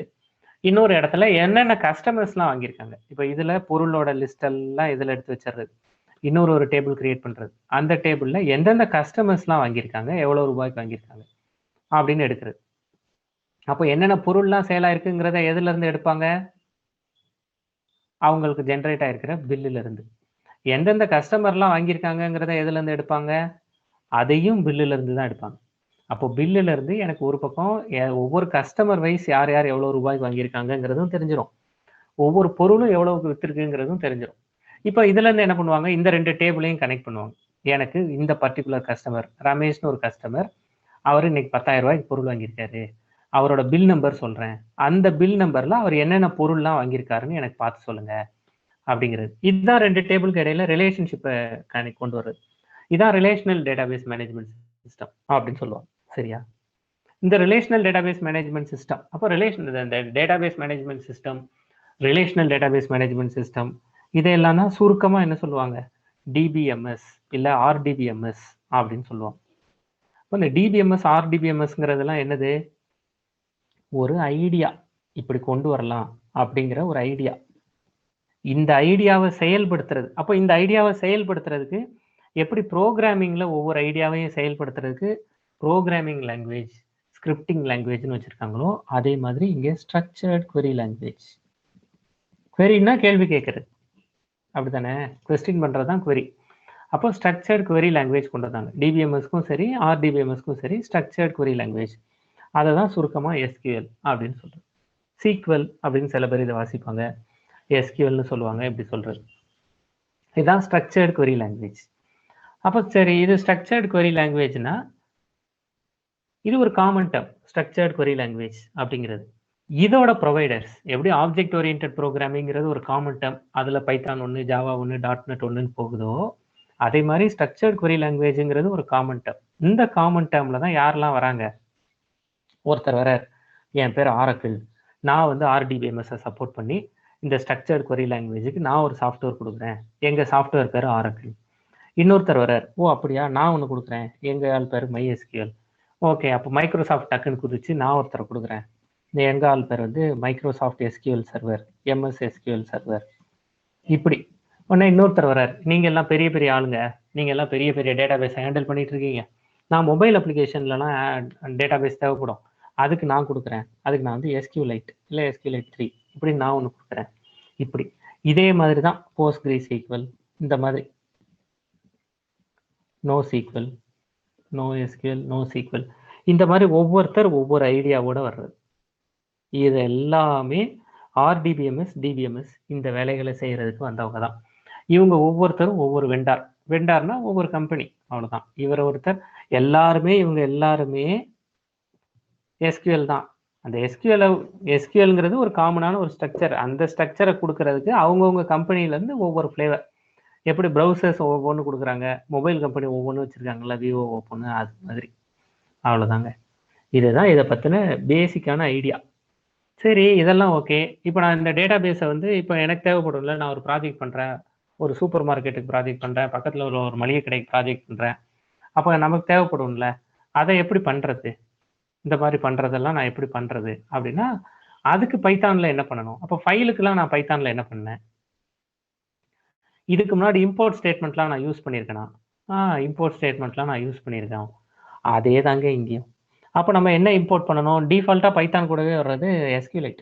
எஸ்கியூலைட் 3 டிஃபால்ட்டாக அதனால தான் உங்களை பைத்தானுக்காக எஸ்கியூலைட் 3 டிபி ப்ரௌசரை இன்ஸ்டால் பண்ணுங்கள், டவுன்லோட் பண்ணிக்கோங்கன்னு உங்ககிட்ட கேட்டிருந்தேன். இப்போ டிஃபால்ட்டாக எஸ்கியூலைட் 3 வரும். இல்லை எஸ்கியூலைட் 3 யூஸ் பண்ணல, நான் ஆரக்கிள் யூஸ் பண்ணுறேன்னா ஆரக்கிள் யூஸ் பண்ணிக்கலாம், MySQL யூஸ் பண்ணிக்கலாம், எல்லா டேட்டாபேஸும் நீங்கள் யூஸ் பண்ணிக்கலாம். என்ன டிஃபால்ட்டாக எஸ்கியூலைட் 3 வரும். ஆரக்கிள் வேணும்னா ஆரக்கிளில் பிப் இன்ஸ்டால் அப்படின்னு கொடுத்து ஆரக்கிளை டவுன்லோட் பண்ணி வச்சுக்கணும். அவ்வளோதான், வேற ஒரு விஷயமும் கிடையாது. பைத்தான் MSSQL, MSSQLன்னு இருக்கும். ஆரக்கிளுக்கு வந்து CX_Oracleன்னு இருக்கும். இப்படி உங்களுக்கு என்னென்னலாம் வேணுமோ அதெல்லாம் நம்ம டவுன்லோட் பண்ணி முதல்ல வச்சுக்கணும். இப்போ முதல்ல செய்ய வேண்டியது, SQLite 3 DB browser for SQLite 3 அப்படிங்கிறத நம்ம டவுன்லோட் பண்ணிக்கணும். இப்போ நான் ப்ரௌசர் ஓப்பன் பண்ணுறேன்னு, நீங்கள் எல்லாம் பண்ணிட்டீங்களா பாருங்க. இதோ இதுதான் DB browser, SQLite 3 DB browser அப்படின்னு கொடுத்துட்டிங்கன்னா இந்த ஒருக்கா DB ப்ரௌசர் ஃபார் SQLite 3 இதை இங்கே போயிட்டு டவுன்லோட் கொடுத்து டவுன்லோட் பண்ணிக்க வேண்டியதாங்க. ரொம்ப சின்ன சாஃப்ட்வேர், உடனடியாக இன்ஸ்டால் ஆயிரும். இதுதான் DB ப்ரௌசர். இதில் என்னென்னலாம் இருக்குது, எங்களால் டேட்டாபேஸ் கிரியேட் பண்ண முடியும், இந்த லிஸ்ட் எல்லாம் கொடுத்துருப்பாங்க, எதெல்லாம் இல்லை அப்படிங்கிறதெல்லாம் கொடுத்துருப்பாங்க. இதில் நீங்கள் டவுன்லோட் பண்ணி வச்சுக்கணும், ஃபர்ஸ்ட் பாயிண்ட். சரி, இதை டவுன்லோட் பண்ணதுக்கு அப்புறம் நான் என்ன பண்ணுறது? ஒன்றும் கிடையாது, இதை டவுன்லோட் பண்ணுங்கள். இப்போ பாருங்களேன், நான் SQLite 3 ஓப்பன் பண்ணுறேன். DB browser for SQLite 3 open பண்ணால் இப்படி ஓப்பன் ஆகும். இந்த இடத்துல DB ப்ரௌசர் ஃபார் SQLite 3 இப்படி ஓப்பன் ஆகும். இங்கே போயிட்டு நியூ டேட்டாபேஸ், அவ்வளோதான். நியூ டேட்டாபேஸ்னு கொடுக்கணும். நீங்கள் எந்த ஃபோல்டர்லையோ, இப்போ நான் எங்கே பண்ண போகிறேன், இப்போ லேண்ட்ஸ்கேப் பைத்தான் அப்படிங்கிறதுல test.db அப்படின்னு ஒன்று இருக்குது. நான் test.dbன்னு கொடுக்கணும், வேறு பேர் கொடுக்கனாலும் கொடுத்துக்கலாம். இங்கே நான் சேவ்னு கொடுத்தேன்னா இப்போ எனக்கு test.db ஃபைல் எக்ஸிஸ்ட்னு வருது, ஏற்கனவே இருக்கிறதுனால ஓகே, ரீப்ளேஸ்னால் நான் ரீப்ளேஸ் பண்ணிடுறேன். அவ்வளோதாங்க. இதில் நான் அடுத்து டேபிள் கிரியேட் பண்ணணும்னா டேபிள் கிரியேட் பண்ணலாம். இதுலேயே ஆட் ஃபீல்டுலாம் என்னென்ன ஃபீல்டு வேணுங்கிறதெல்லாம் கொடுத்து பண்ணலாம். இப்போதைக்கு நான் அதை பண்ணலை, வெறுமனே நான் ஒரு டேட்டாபேஸ் மட்டும் கிரியேட் பண்ணியிருக்கேன். என்னோட டேட்டாபேஸ் பேர் டெஸ்ட், கேபிட்டல் TEST, அவ்வளோதான். SQL ப்ரோக்ராம்ஸ் வந்து கேஸ் சென்சிட்டிவ் கிடையாது. நீங்கள் டேட்டாபேஸ் நேம்ஸ் இல்லை, queriesலாம் எழுதும்போது கேஸ் சென்சிட்டிவ் கிடையாது. இப்போ test.db அப்படின்னு இங்கே ஒன்று கிரியேட் ஆயிடுச்சு நமக்கு. இப்போ இதை நீங்களும் பண்ணுறீங்களா? இதே மாதிரி உங்களுக்கு வந்துருச்சா பாருங்கள். ஒருவேளை நீங்கள் இன்னும் இன்ஸ்டாலே பண்ணலைன்னா உடனடியாக DB ப்ரௌசர் ஃபார் SQLite அப்படின்னு கொடுத்து இந்த சைட்டுக்கு போய் டவுன்லோட் பண்ணி இன்ஸ்டால் பண்ணிடுங்க. பண்ணணுங்க, நான் இது பண்ணிட்டேன் அப்படிங்கிறத அப்டேட் பண்ணுங்கள். உடனடியாக நம்ம அடுத்த பாயிண்ட்டுக்கு போயிடலாம். சரி, அப்போ நான் இதை ஸ்டார்ட் பண்ண போகிறேன். என்னென்னலாம் இதில் தெரிஞ்சுக்கணும் அப்படின்னு முதல்ல டிஸ்கஸ் பண்ணுவோம். முதல்ல தியரிட்டிக்கலாக டிஸ்கஸ் பண்ணுவோம், அப்புறமா அந்த ப்ரோக்ராம்லாம் உங்களுக்கு ஷேர் பண்ணுறேன். இப்போ தியரிட்டிக்கலாக நான் என்னென்னலாம் தெரிஞ்சுக்கணும், நான் எப்படி ஒரு டேட்டாபேஸை கனெக்ட் பண்ணுறது, அதுக்கான ஸ்டாண்டர்ட் ஸ்டெப்ஸ். இப்போ பைத்தான்ங்கிறது ஒரு ப்ரோக்ராமிங் லாங்குவேஜ். இப்போ நான் பண்ண போகிறது ஒரு டேட்டாபேஸ் கூட இருக்கிற கனெக்ஷன் இல்லையா? ஒரு டேட்டாபேஸ் கூட கனெக்ஷன் எஸ்டாப்ளிஷ் பண்ண போகிறேன். டேட்டாபேஸ்க்கு தெரிஞ்சது ப்ரோக்ராமிங் லாங்குவேஜ் கிடையாது, query லாங்குவேஜ். நல்லா பார்த்துக்கோங்க, டேட்டாபேஸ் வந்து அவருக்கு query லாங்குவேஜ் தான் தெரியும், பைத்தானுக்கு பைத்தான் ப்ரோக்ராமிங் லாங்குவேஜ் தான் அண்டர்ஸ்டாண்ட் பண்ணும். அப்போ இவங்க 2 பேரையும் கனெக்ட் பண்ணணும். அப்போ கண்டிப்பாக இவங்க 2 பேரையும் கனெக்ட் பண்ணுறதுக்கு எப்படி மேத்னு ஒரு மாடியூல்லாம் வச்சுருக்கோமோ அதே மாதிரி இங்கே அதுக்கான மாடியூல்ஸ் வந்து நமக்கு வேணும். அப்படிப்பட்ட மாடியூல்ஸை முதல்ல நம்ம இம்போர்ட் பண்ணிக்கணும். அது ஒருவேளை SQLite இருந்தால் இம்போர்ட் SQLite 3 அப்படின்னு கொடுக்கணும். அது ஒருவேளை ஆரக்கிளாக இருந்தால் CX_Oracle அப்படின்னு கொடுக்கணும். இந்த CX_Oracleனா பைத்தானோட சேர்ந்து வராது, ஏன்னா பைத்தானுக்கு என்னென்ன டேட்டாபேஸ் இருக்குன்னு பார்த்துட்டு இருக்கிறது இல்லாமல் பைத்தானோட வேலையாக இருக்கும். அதனால நம்ம தான் இதை எக்ஸ்டர்னலாக இம்போர்ட் பண்ணிக்கணும். அப்படி இம்போர்ட் பண்ணிட்டோம். இப்போ என்ன பண்ணிட்டோம், ஒரு மாடியூல் பைத்தானையும் வேற லாங்குவேஜ் பேசுகிற ஒருத்தரையும் கனெக்ட் பண்ணுறதுக்கு ஒரு மாடியூல் ஒருத்தர் ரெடி பண்ணி வச்சிருக்காரு. இந்த பக்கம் பைத்தான் இருக்கு, இந்த பக்கம் பைத்தான் நின்றுக்கிட்டு இருக்கு. இதுக்கு எஸ்கியூஎல் தெரியாது, query லாங்குவேஜ் தெரியாது. இந்த பக்கம் ஆரக்கிலோ மைஎஸ்கிலோ யாரோ ஒருத்தர் நின்றுட்டு இருக்காரு, இவருக்கு ப்ரோக்ராமிங் லாங்குவேஜ் தெரியாது. அப்புறம் எப்படி இவங்க 2 பேரையும் கனெக்ட் பண்ணுறது? அப்போ இவங்க 2 பேரையும் கனெக்ட் பண்ணுறதுக்கு இடையில ஒருத்தர் வேணும். அந்த ஒருத்தர் தான் இந்த இம்போர்ட் ஸ்டேட்மெண்ட். இடையில ஒருத்தர் வச்சு இவர் பேசுறதையும் அவர் நமக்கு கனெக்ட் பண்ணி கொடுத்துருவாரு. அப்போ அந்த வேலைக்கு தான் நம்ம இந்த இம்போர்ட் ஸ்டேட்மெண்ட் கொடுக்குறோம். சரி, இம்போர்ட் ஸ்டேட்மெண்ட் கொடுத்துட்டா என்ன அர்த்தம்? இடையில ஒரு டிரான்ஸ்லேட்டரை உட்கார வச்சாச்சுன்னு அர்த்தம். உட்கார வச்சதுக்கப்புறம் என்ன பண்ணணும்? இவங்க 2 பேருக்கும் இடையில கனெக்ஷன் எஸ்டாப்ளிஷ் பண்ணணும். இவங்க 2 பேரும் பேசணும்ல, பைத்தான் ப்ரோக்ராமும் டேட்டா பேஸும் பேசணும்ல. அப்போ கனெக்ஷன் எஸ்டாப்ளிஷ் பண்ணணும். கனெக்ஷன் எப்படி எஸ்டாப்ளிஷ் பண்ணுவாங்க? ஒன்றும் பண்ண மாட்டாங்க. யார் கூட கனெக்ஷன் எஸ்டாப்ளிஷ் பண்ணணும்? SQLite 3 கூட பண்ணலாம், ஆரக்கிள் கூட பண்ணலாம். இப்போ நீங்கள் ஆரக்கிள் கூட பண்ணுறீங்க அப்படின்னா cx_oracle.connect, அவ்வளோதான் கனெக்ஷன் எஸ்டாப்ளிஷ் பண்ணுறது. இப்போ கனெக்ஷன் யார் கூட வேணாலும் இது கொடுத்துருமா? இந்த சைடு SQL இருக்கு, அதாவது ஆரக்கிள் இருக்கு, இந்த சைடு பைத்தான் இருக்கு. யார் கூப்பிட்டு பேசினாலும் ஆரக்கிள் பேசிடுமா? இல்லையே, ஆத்தென்டிக்கான ஆள்கிட்ட தானே பேசணும். சும்மா எல்லார்ட்டையும் பேச முடியாதுன்னு ஆரக்கிள் யோசிக்கும்ல. அப்போ ஆரக்கிள் கேட்கும், நான் உங்ககிட்ட பேசுறதுக்கு ரெடி, அதுக்கான ஆத்தரைஸ்டு பர்சன் நீங்களா அப்படின்னு ஆரக்கிள் கேட்கும். ஆமா, நீ என்கிட்ட பேசலாம் அப்படின்னு நீங்க சொன்னீங்கன்னா அப்போ உங்களோட யூசர் நேம் பாஸ்வேர்டு சொல்லுங்க. ஏன்னா நான் வச்சிருக்கிறதெல்லாம் சென்சிட்டிவ் டேட்டா. சென்சிட்டிவ் டேட்டாலாம் யார் கேட்டாலும் எடுத்து கொடுத்துட முடியாது. அப்போ நீங்க எனக்கு யூசர் நேம் பாஸ்வேர்டு சொல்லுங்க. பொதுவாக டிஃபால்ட்டாக என்ன பண்ணுவாங்கன்னா ஸ்காட்ன்னு கொடுப்பாங்க, டைகர் இந்த மாதிரிலாம் கொடுப்பாங்க, @லோக்கல் ஹோஸ்ட் இந்த மாதிரி கொடுப்பாங்க. இதெல்லாம் நம்ம இப்போ கொடுக்க போறது இல்லை, சும்மா உங்ககிட்ட சொல்றேன். அப்படி யூசர் நேம் பாஸ்வேர்டு ஏதாவது இருந்துச்சுன்னா அப்படி யூசர் நேம் பாஸ்வேர்டை நம்ம இந்த இடத்துல கொடுக்கலாம். யாருக்கு? ஆரக்கிள் கூட கனெக்ஷன் எஸ்டாப்ளிஷ் பண்ணுறதுக்கு. ஆரக்கிள் கூட கனெக்ஷன் எஸ்டாப்ளிஷ் பண்ணணும்னா இங்கே அதுக்கான என்ன சொல்கிறது கிரெடென்ஷியல்ஸ், அந்த கிரெடென்ஷியல்ஸை நான் இங்கே கோட்ஸில் கொடுத்துருவேன். இந்த கிரெடென்ஷியலை எஸ்டாப்ளிஷ் பண்ணோடனே ஆரக்கிள் எனக்கு என்ன பண்ணும்? ஓகே, கனெக்ஷன் எஸ்டாப்ளிஷ் பண்ணிட்டேன், இந்தாங்க இந்த கனெக்ஷன் ஆப்ஜெக்டை நீங்கள் வச்சுக்கோங்க. டிவி ரிமோட் மாதிரி தான். டிவியில் ஒரு டிவி சேனல் நம்பர் அமுக்குறேன், உடனே ஸ்க்ரீனில் டிவி அந்த சேனல் வந்துடுதுல்ல, கரெக்டா? அந்த சேனலை நம்ம ஆப்ஜெக்ட் ஓரியன்டட் ப்ரோக்ராமிங்கில் எப்படி பார்க்கலாம் தெரியுமா? ஒரு ஆப்ஜெக்ட். கடைக்கு போகிறேன், 10 ரூபா கொடுக்குறேன், ஒரு பேப்பர் வாங்குறேன், அங்கே ஒரு 10 ரூபா கொடுத்தோடனே ஒரு கனெக்ஷன் எஸ்டாப்ளிஷ் ஆயிடுச்சு, என் கையில் பேப்பர்னு ஒரு ஆப்ஜெக்ட் வந்துருச்சு. அதே மாதிரி டிவி ஆன் பண்ணுறேன், டிவி ஆன் பண்ணும்போது கனெக்ஷன் எஸ்டாப்ளிஷ் ஆகுது, டிவிக்கும் ரிமோட்லேருந்து டிவிக்கு கனெக்ஷன் எஸ்டாப்ளிஷ் ஆகுது. இந்த டிவி இந்த ரிமோட் ரெண்டும் ஒத்து வந்துச்சு, அந்த ஃப்ரீக்வன்சி ஒத்து வந்துச்சுன்னா இங்கே எனக்கு கனெக்ஷன் எஸ்டாப்ளிஷ் ஆயிடுச்சு. கனெக்ஷன் எஸ்டாப்ளிஷ் ஆன உடனே ஸ்க்ரீனில் கிடைக்கிறது எனக்கு ஒரு ஆப்ஜெக்ட், சன் டிவி, விஜய் டிவின்னு எனக்கு ஒரு ஆப்ஜெக்ட் கிடைக்குது. அதே தான் இங்கேயும். அப்போ கனெக்ஷன் எஸ்டாப்ளிஷ் ஆன உடனே எனக்கு ஒரு கனெக்ஷன் ஆப்ஜெக்ட் கிடைக்கும்.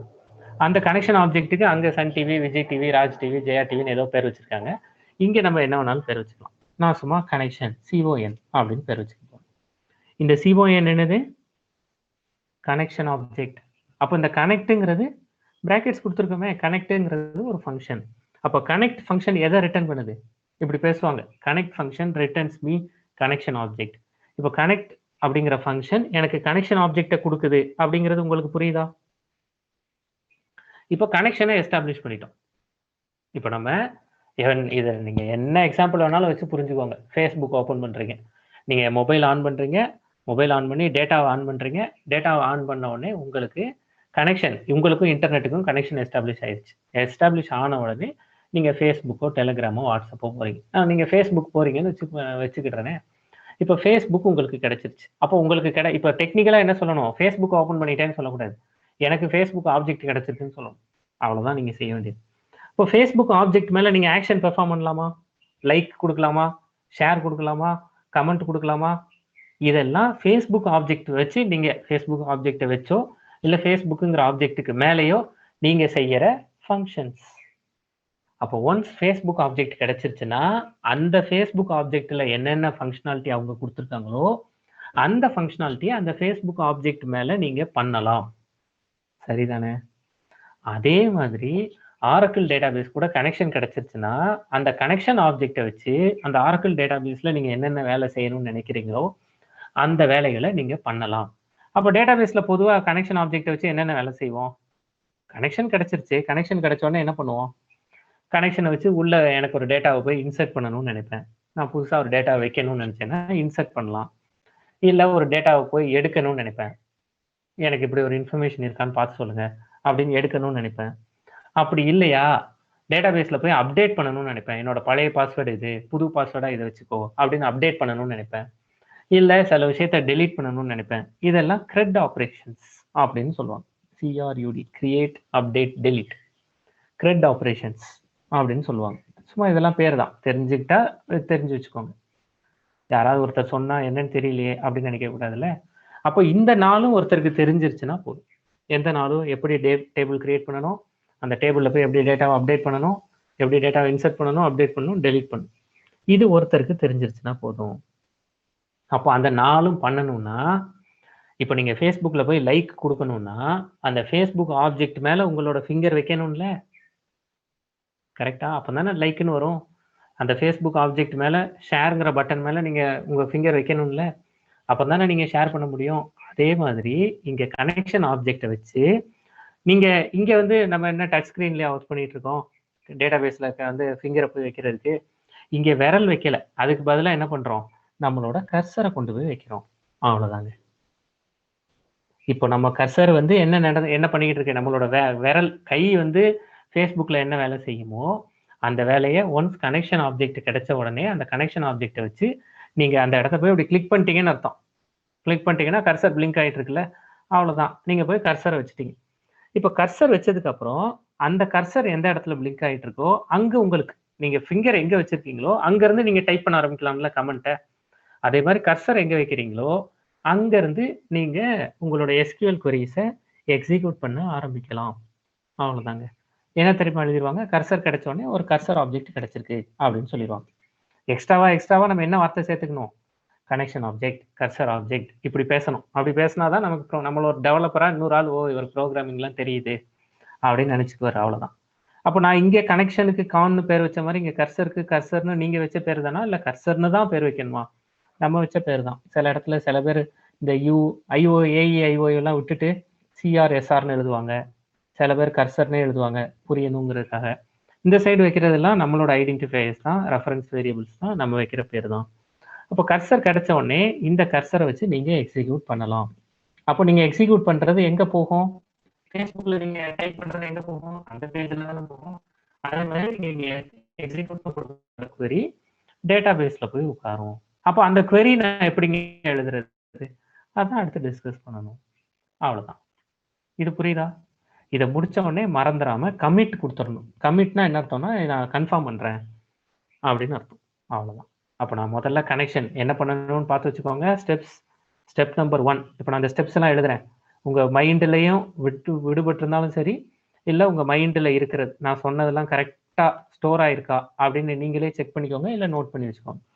ஃபர்ஸ்ட் ஸ்டெப் என்ன, இம்போர்ட் ஸ்டேட்மெண்ட். இதுதான் ஃபர்ஸ்ட் ஸ்டெப் ஒரு டேட்டாபேஸை கனெக்ட் பண்ணுறதுக்கு. Step number 1. Step number 2, establishing connection. Establishing connection between Python and database. இதுதான் செகண்ட் ஸ்டெப். எப்படி கனெக்ஷன் எப்படி எஸ்டாப்ளிஷ் பண்ணுவோம், கனெக்ட்னு சொன்னால் கனெக்ஷன் எஸ்டாப்ளிஷ் ஆகிடும். அதுக்கான ஃபங்க்ஷன் கனெக்ட். இந்த கனெக்ட் நமக்கு என்ன கொடுக்கும், ஒரு கனெக்ஷன் ஆப்ஜெக்டை கொடுக்கும். இந்த கனெக்ஷன் ஆப்ஜெக்டை வச்சு நம்ம என்ன பண்ணணும், நம்மளோட SQL queries எல்லாம் எக்ஸிக்யூட் பண்ணணும். அப்போ நம்மளோட கர்சரை அங்கே கொண்டு போய் வைக்கணும். அப்போ அதுக்கு நம்ம என்ன பண்ணணும் தெரியுமா, cursor object, creating cursor object. அடுத்த ஸ்டெப் கிரியேட்டிங் கர்சர் ஆப்ஜெக்ட். அதுக்கான ஃபங்க்ஷன் என்ன, கர்சர்னு கொடுத்தா கர்சர் ஆப்ஜெக்ட் நமக்கு கிடைச்சிரும். அவ்வளோதான். அதுக்கப்புறம் நம்ம என்ன பண்ணணும், எக்ஸிக்யூட்டிங் SQL query. இன்னும் இந்த SQL query மட்டும்தான் நமக்கு இன்னும் தெரியாது, அதை நம்ம அடுத்து பண்ணிக்கலாம். அப்போ எக்ஸிக்யூட் பண்ணுறதுக்கான ஸ்டேட்மெண்ட் ஃபங்க்ஷன் என்ன, எக்ஸிக்யூட். இது எக்ஸிக்யூட் மட்டும் இல்லை, எக்ஸிக்யூட் இதில் 2-3 இருக்குது. எக்ஸிக்யூட் மெனின்னு ஒன்று இருக்குது, எக்ஸிக்யூட்னு ஒன்று இருக்குது, ஸ்கிரிப்டெல்லாம் எக்ஸிக்யூட் ஸ்கிரிப்ட்னு கொடுப்பாங்க. இந்த மாதிரிலாம் இருக்குது. 2-3 queries எல்லாம் பண்ணணும்னா எக்ஸிக்யூட் மெனி அப்படின்னு ஒன்று இருக்குது, அதெல்லாம் நீங்கள் யூஸ் பண்ணலாம். அப்போ இதெல்லாம் நோட் பண்ணி வச்சுக்கிட்டுறீங்களா? இது வரைக்கும் சொல்லியிருக்கிறதுல உங்களுக்கு ஏதாவது கொஸ்டின் இருந்தால் சொல்லுங்கள். இதில் கடைசியாக என்ன சொன்னோம், அந்த பாயிண்ட்டை விட்டுட்டேன் பாருங்கள், அதையும் நோட் பண்ணி வச்சுக்கோங்க. கடைசியாக மறந்துடாம கமிட். அவ்வளோதாங்க. இதுதான் இப்போ நம்ம பண்ணியிருக்கிறது தான் எல்லா டேட்டா பேஸுக்குமான ஸ்டெப்ஸ்.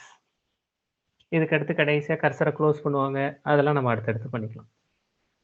இதில் உங்களுக்கு சந்தேகங்கள் எதுவும் இருந்தால் சொல்லுங்கள். அப்படின்னா இப்போ நம்ம பண்ண ஆரம்பிச்சிடலாம். இப்போ நீங்கள் எல்லாருமே SQLite 3 வச்சுருக்கீங்களா? எல்லாருமே SQLite 3 வச்சுருக்கீங்கன்னா நானே கோடெல்லாம் எடுத்தே வச்சுருக்கிறேன். அது அப்படியே நம்ம யூஸ் பண்ண ஆரம்பிச்சிடலாம். இப்போ நான் என்னோட கோடை உங்களுக்கு ஷேர் பண்ணுறேனே, இந்த இடத்துல எடுத்து வச்சுருந்தேன். இங்கே டிபி பைத்தான். அவ்வளோதாங்க. இப்போ என்ன பண்ண போகிறோங்கிறது சொல்கிறேன். இப்போ நீங்கள் இதுலேருந்து கடைசியாக ஒரு ப்ரோக்ராம் பண்ணணும்.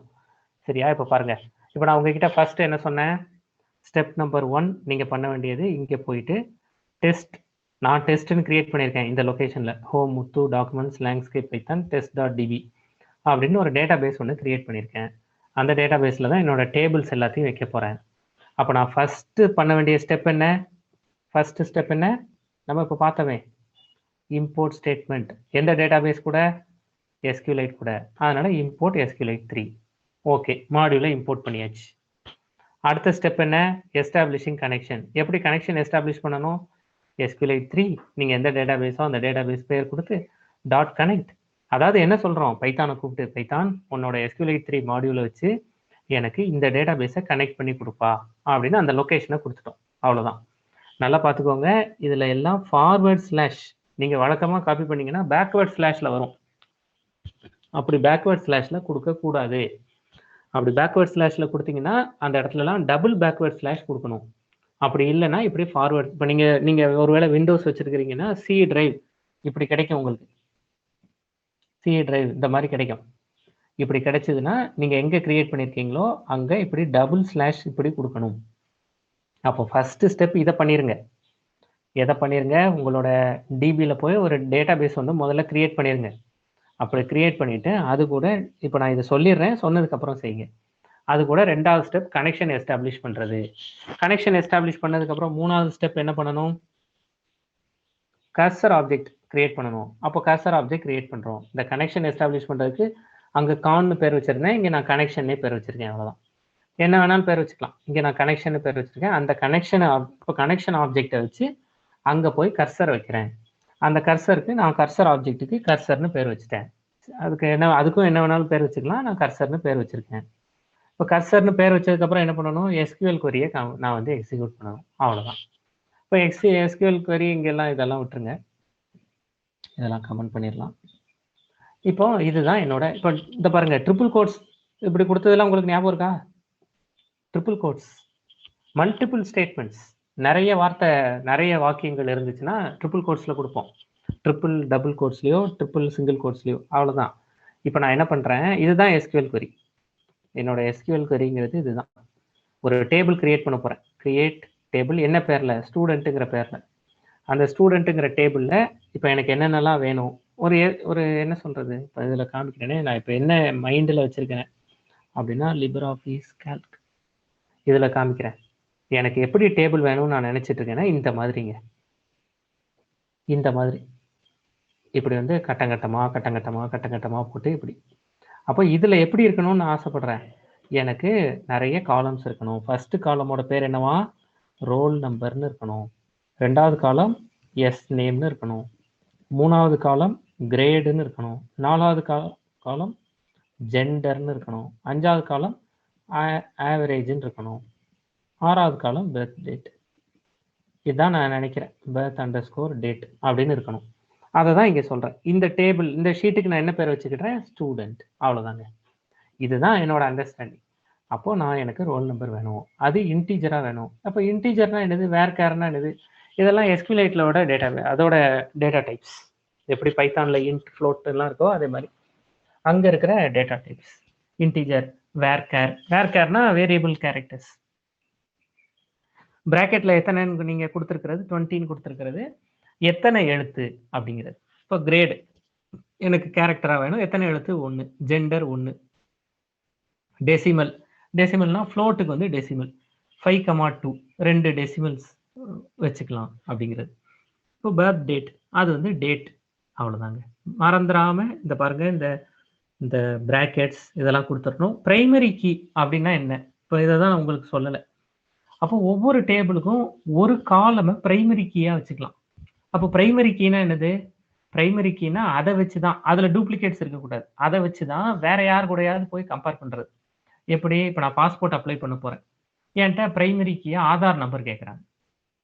அப்போ ஆதார் நம்பரை போய் பாஸ்போர்ட்லேயும் நான் கொடுத்துருப்பேன், அங்கேயும் கொடுத்துருப்பேன். இந்த நம்பர் எடுத்துகிட்டு போய் அங்கே நான் கொடுத்துருக்கிற இன்ஃபர்மேஷன்லாம் கரெக்ட் தானா அப்படின்னு வெரிஃபை பண்ணுறதுக்காக கேட்குறாங்கல்ல, அதுதான் பிரைமரி கீ. எது உங்களை தனியாக அடையாளப்படுத்துமோ அதுதான் பிரைமரி கீ. இப்போ பிரைமரி கீயாக வழக்கமாக என்ன வச்சுக்குவாங்க, ஸ்கூல் இப்போ டேபிள் ஸ்டூடெண்ட் எல்லாம் கிரியேட் பண்ணுறோன்னா ரோல் நம்பர், ஸ்டூடெண்ட்டோட ஐடி, அந்த நம்பரை வந்து பிரைமரி கீயாக வச்சுக்குவாங்க. பேரெல்லாம் யூனிக்காக இருக்காதுல்ல, சரியா? அப்போ unique identification for each row, அதுதான் வந்து பிரைமரி கீ அப்படின்னு சொல்லுவாங்க. அவ்வளோதான். இது சாதாரணமான விஷயம். ட்ரிபிள் கோட்ஸுக்குள்ள ஒரு ஸ்ட்ரிங்கை கொடுத்து வச்சிருக்கோம், அவ்வளோதான். இதை கொடுத்துட்டு இதை எக்ஸிக்யூட் பண்ணுறேன். எதை வச்சு எக்ஸிக்யூட் பண்ணணும்? Connection object create. முதல்ல என்ன பண்ணோம்? Import statement. அடுத்து என்ன பண்ணோம்? Connection establishment. அடுத்து என்ன பண்ணோம்? கர்சர் வச்சு என்ன பண்ணணும்? எஸ்கியூஎல் கமெண்ட், அந்த எஸ்கியூஎல் கொரியை எக்ஸிக்யூட் பண்ணணும். அதானே படித்தோம். Import statement, connection establishment, cursor object creation, cursor object வச்சு எஸ்கியூஎல் கொரி. அதுக்காக ஒரு ஸ்ட்ரிங் வச்சுருக்கோம். அந்த ஸ்ட்ரிங்குக்கு நான் சும்மா எஸ்கியூஎல் அண்டர்ஸ்கோர் கமெண்ட்னு பேர் வச்சுக்கிட்டேன். அதை நான் எக்ஸிக்யூட்னு கொடுத்தேன்னா எக்ஸிக்யூட் ஆயிரும். அவ்வளோதான். அதுக்கு அடுத்தது அதே மாதிரி எஸ்கியூஎல் கமெண்டில் இன்சர்ட் இன்டூ, பட் முதல்ல டேபிள் கிரியேட் ஆயிருமா? அதுக்கப்புறம் இன்சர்ட் இன்டூ ஸ்டூடெண்ட்டுங்கிற டேபிளில் நீங்கள் ரோல் நம்பர் வச்சுருக்கீங்க, ஸ்டூடெண்ட் நேம் வச்சுருக்கீங்க, கிரேட், ஜெண்டர், ஆவரேஜ், பர்த் டேட்லாம் வச்சுருக்கீங்க. அதில் எனக்கு ரோல் நம்பருக்கு இந்த வேல்யூவை நல்னு வச்சுருங்க. ஏன் நல்னு வச்சுருங்க? அது பிரைமரி கீ. பிரைமரி கீனா ஆட்டோமேட்டிக்காக அதுவே ஜென்ரேட் பண்ணும். அதுக்கு நல் நான் எதுவுமே கொடுக்கல. அடுத்தது அக்ஷய், அடுத்தது என்னோட கிரேட் வந்து பி, ஜெண்டர் எம், ஆவரேஜ் 87.8, என்னோட பர்த் டேட். இப்போ நான் கொடுத்துருக்கிற இந்த ப்ரோக்ராம் +2 பைத்தான் புக்கில் இருக்கு. இப்போ நான் உங்ககிட்ட காமிக்கிற இந்த இது மொத்தமும் தமிழ்நாடு கவர்மெண்ட்டோட சமச்சீர் கல்வி சிலபஸில் +2 புக்கில் இருக்கு. நீங்கள் வேணால் எடுத்து பாருங்கள். அவ்வளோ ஈஸி. இதில் புதுசாக நான் ஐடியிலேருந்து வர்றவங்க டிபி மட்டும் உட்காந்து கொஞ்சம் பாருங்கள், ரொம்ப ஈஸியாக புரிஞ்சிடும். இப்போ ஒன்றுமே நான் பண்ண போகிறதில்ல. நான் அதை அப்படியே எடுத்து இங்கே காப்பி பண்ணி உங்களுக்கு கொடுத்துருக்கேன். இதை போய் இங்கே பண்ண போகிறேன், இப்படியே எக்ஸிக்யூட் பண்ண போகிறேன், அவ்வளோதான். சரியா? இப்போ நான் கண்ட்ரோல் எஸ் கொடுத்துட்டேன். 1.5 இப்போ நான் என்னோட கமாண்ட் ப்ராம்ப்ட்டுக்கு போயிட்டேன். சிடி இருக்கு டெஸ்க்டாப். ஓகே, பைத்தான் 3 1.5 அவ்வளோதாங்க. Student table created. Table create ஆயிடுச்சுன்னா எனக்கு ஸ்டூடெண்ட் டேபிள் கிரியேட்டட்னு மெசேஜ் கொடுக்கணும்னு சொல்லியிருக்கேன். இதெல்லாம் முடிஞ்சால் கனெக்ஷன், கடைசியாக கனெக்ஷனை கமிட் பண்ணுறேன். கமிட் பண்ணுறதுங்கிறது கண்ட்ரோல் எஸ் மாதிரி தான், சேவ் பண்ணுறேங்கிற மாதிரி. எக்ஸிக்யூட் பண்ணிவிட்டு கமிட் பண்ணிவிட்டேன். கமிட் பண்ணிட்டோன்னே கடைசி மெசேஜ் ஸ்டூடெண்ட் டேபிள் கிரியேட்டட், அவ்வளோதான். இப்போ நான் போய் என்னோட டிபியில் போய் ஸ்டூடெண்ட் டேபிள் இருக்கான்னு நான் வெரிஃபை பண்ணணும்னா பண்ணிக்கலாம். இங்கே போயிட்டு ஸ்டூடெண்ட் டேபிள் இங்கே கிரியேட் ஆயிடுச்சா? இந்த ஸ்டூடெண்ட் டேபிளில் இப்போ நான் கொடுத்த ரோல் நம்பர் எல்லாம் வந்துருச்சா? இப்போ நீங்களே இதை பண்ணுறீங்களா? ஸ்டூடெண்ட் டேபிள் கிரியேட் பண்ணிவிட்டு எனக்கு அப்டேட் பண்ணுறீங்களா? இதில் எதுவும் இடைப்பட்ட, நான் அந்த query கோடு உங்களுக்கு அனுப்பிச்சி வைக்கிறேன். இதில் இடையில உங்களுக்கு எந்த சந்தேகம் இருந்தாலும் என்கிட்ட சொல்லுங்கள். இது எனக்கு புரியலை, இதை எப்படி தெரிஞ்சுக்கிடுறது, இல்லை எனக்கு இந்த இடத்துல மிஸ்டேக் இருக்குது, இந்த மாதிரி எது இருந்தாலும் என்கிட்ட சொல்லுங்கள். இதில் யாருக்கும் எதுவும் சந்தேகம் இருந்தால் கண்டிப்பாக சொல்லுங்கள். சரி, முடித்தவங்க இதில் வந்து எக்ஸப்ஷன்லாம் ஹேண்டில் பண்ணணும். இப்போ முடித்தவங்க மட்டும் சொல்கிறேன். இப்போ இளங்கோவன் முடிச்சிருக்காருங்கிறதுனால மற்றவங்க முடிச்சுட்டு சொல்லுங்கள். இளங்கோவன் அதில் டிபி நேம் தப்பாக கொடுத்தா என்ன எக்ஸப்ஷன் வருது? இல்லை தப்பான அட்ரஸ் கொடுத்தா என்ன எக்ஸப்ஷன் வருது? அதை ட்ரை எக்ஸப்ட் போட்டு அதை ஹேண்டில் பண்ணிடலாமா? என்ன எக்ஸப்ஷன், டேட்டாபேஸ் எரர் வருதான்னு பார்க்குறீங்களா? But not getting names and details like Akshay. இது இல்லையா இன்சர்ட் பண்ணியிருக்கிறது இல்லையா? அதை நம்ம திரும்ப செலக்ட் query கொடுத்து பார்ப்போம். இன்சர்ட் பண்ணியிருக்கிறது இங்கே போய் டேபிள் டீட்டெயில்ஸில் இல்லையா? டேபிள் இது என்ன? Database structure view, browse data. இங்கே போய் ப்ரௌஸ் டேட்டாவில் போய் பாருங்கள், இருக்கா பாருங்கள். இளங்கோவன் அதை பார்த்துட்டு சொல்லுங்கள். இளங்கோவன், செலின் 2 பேரும் முடிச்சிட்டிங்க. இன்னும் 2 பேர் சொல்லுங்கள், அதுக்கப்புறம் போகலாம். முடித்தவங்க நான் உங்ககிட்ட வைக்கிற ரெக்வெஸ்ட், இதுக்கு எக்ஸப்ஷன் என்ன வருது? இப்போ இன்டர்வியூ போகிறோம், என்ன எக்ஸப்ஷன் வரும்? டேட்டாபேஸ் தப்பாக கொடுத்தா என்ன எக்ஸப்ஷன் வரும்? டேட்டாபேஸ் டவுன்னா என்ன எக்ஸப்ஷன் வரும்னே தெரியாமல் போகக்கூடாது. அப்போ இதில் எங்கே நம்ம ஏற்கனவே எக்ஸெப்ஷன் ஹேண்ட்லிங் படிச்சிருக்கோம். அப்போ எக்ஸெப்ஷன் ஹேண்ட்லிங்கை எப்படி இது பண்ணுறது அப்படிங்கிறத பார்க்கணும். சரி, my laptop getting hang. Okay, no issues, பொறுமையாக பண்ணுங்க. சரி, அப்போ நிறைய பேர் முடிச்சிட்டிங்க இல்லையா? அப்போ அடுத்தது போகிறேன். முடித்தவங்க, முன்னாடியே முடித்தவங்க இப்போ அடுத்தடுத்து பண்ணும்போதும் நான் இதில் இப்போ கரெக்டாக பண்ணிட்டு போயிட்டே இருக்கேன். பண்ணுறவங்க என்ன பண்ணணும்னா, இதில் ட்ரை எக்ஸெப்ட் எங்கே கொடுக்கணும், டேட்டாபேஸ் எரர் வருதா, தப்பாக கொடுத்தா அதை எப்படி ஹேண்டில் பண்ணலாம் அப்படிங்கிறத பாருங்கள். நான் ஒரு சின்ன க்ளூ மட்டும் அதில் சொல்கிறேன். க்ளூனா இதில் டேட்டாபேஸ் எரர் வரும்போது ஒருவேளை இப்போ இந்த மொத்த பார்ட்டையும், மேலே இருக்கிற மொத்த பார்ட்டையும் ட்ரையில் கொடுத்துருவீங்க, கீழே எக்ஸெப்ட் கொடுப்பீங்க. அப்படி எக்ஸெப்ட் கொடுக்கும்போது மறந்துடாதீங்க, இங்கே மேலே கனெக்ஷன் டாட் கமிட் கொடுக்குறீங்கல்ல, கீழே என்ன கொடுக்கணும்னா கனெக்ஷன் டாட், ஒருவேளை எக்ஸெப்ஷன் வருது அப்படின்னா கனெக்ஷன் டாட் ரோல் பேக் அப்படின்னு கொடுக்கணும். அப்போ ரோல் பேக்னா திரும்ப வாங்கிக்கிறது, இது வேண்டாம் அப்படின்னு கொடுத்துட்டு நீங்கள் ஏதாவது மெசேஜ் கொடுக்கணும்னா கொடுத்துக்கலாம்.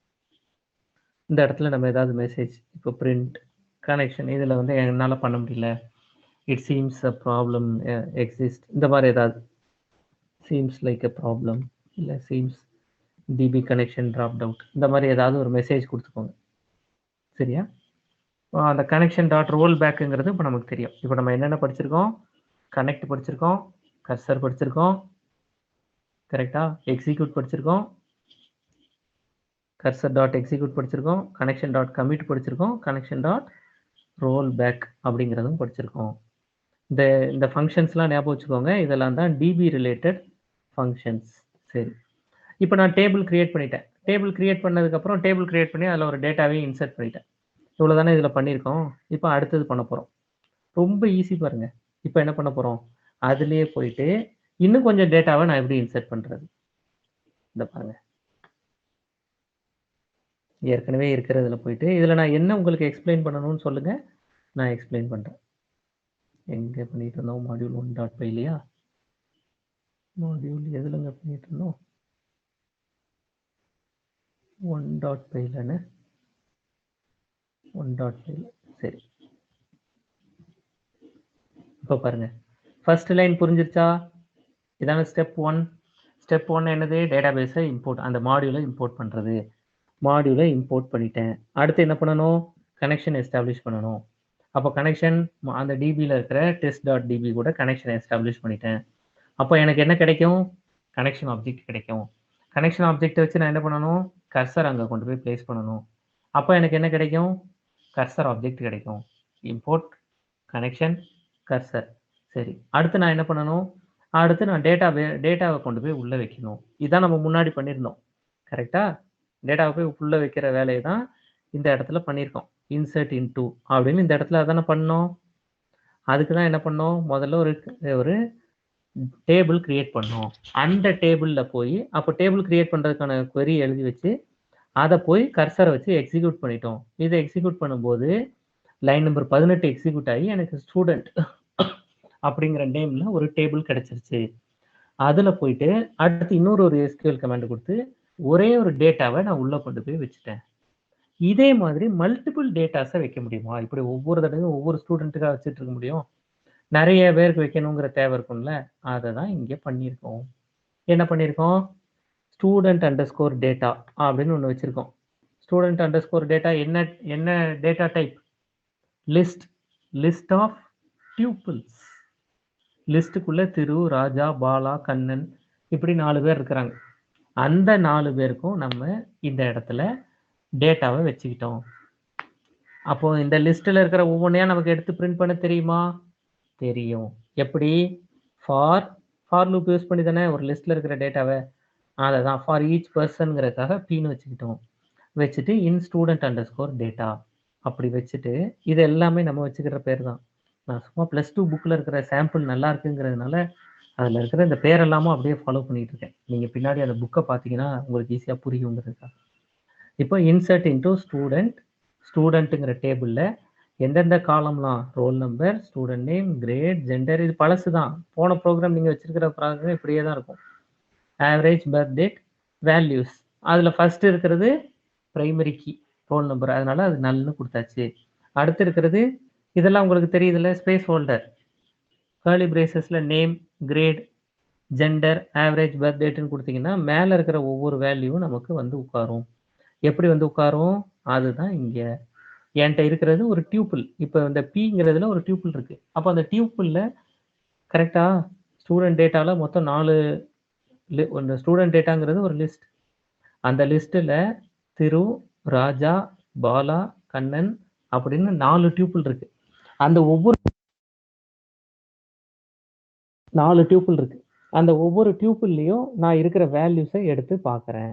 இப்போ இருக்கிற வேல்யூஸை எடுத்து எனக்கு இந்த மாதிரி இதெல்லாம் சாதாரணமாக நம்ம வழக்கமான ஃபார்மேட்.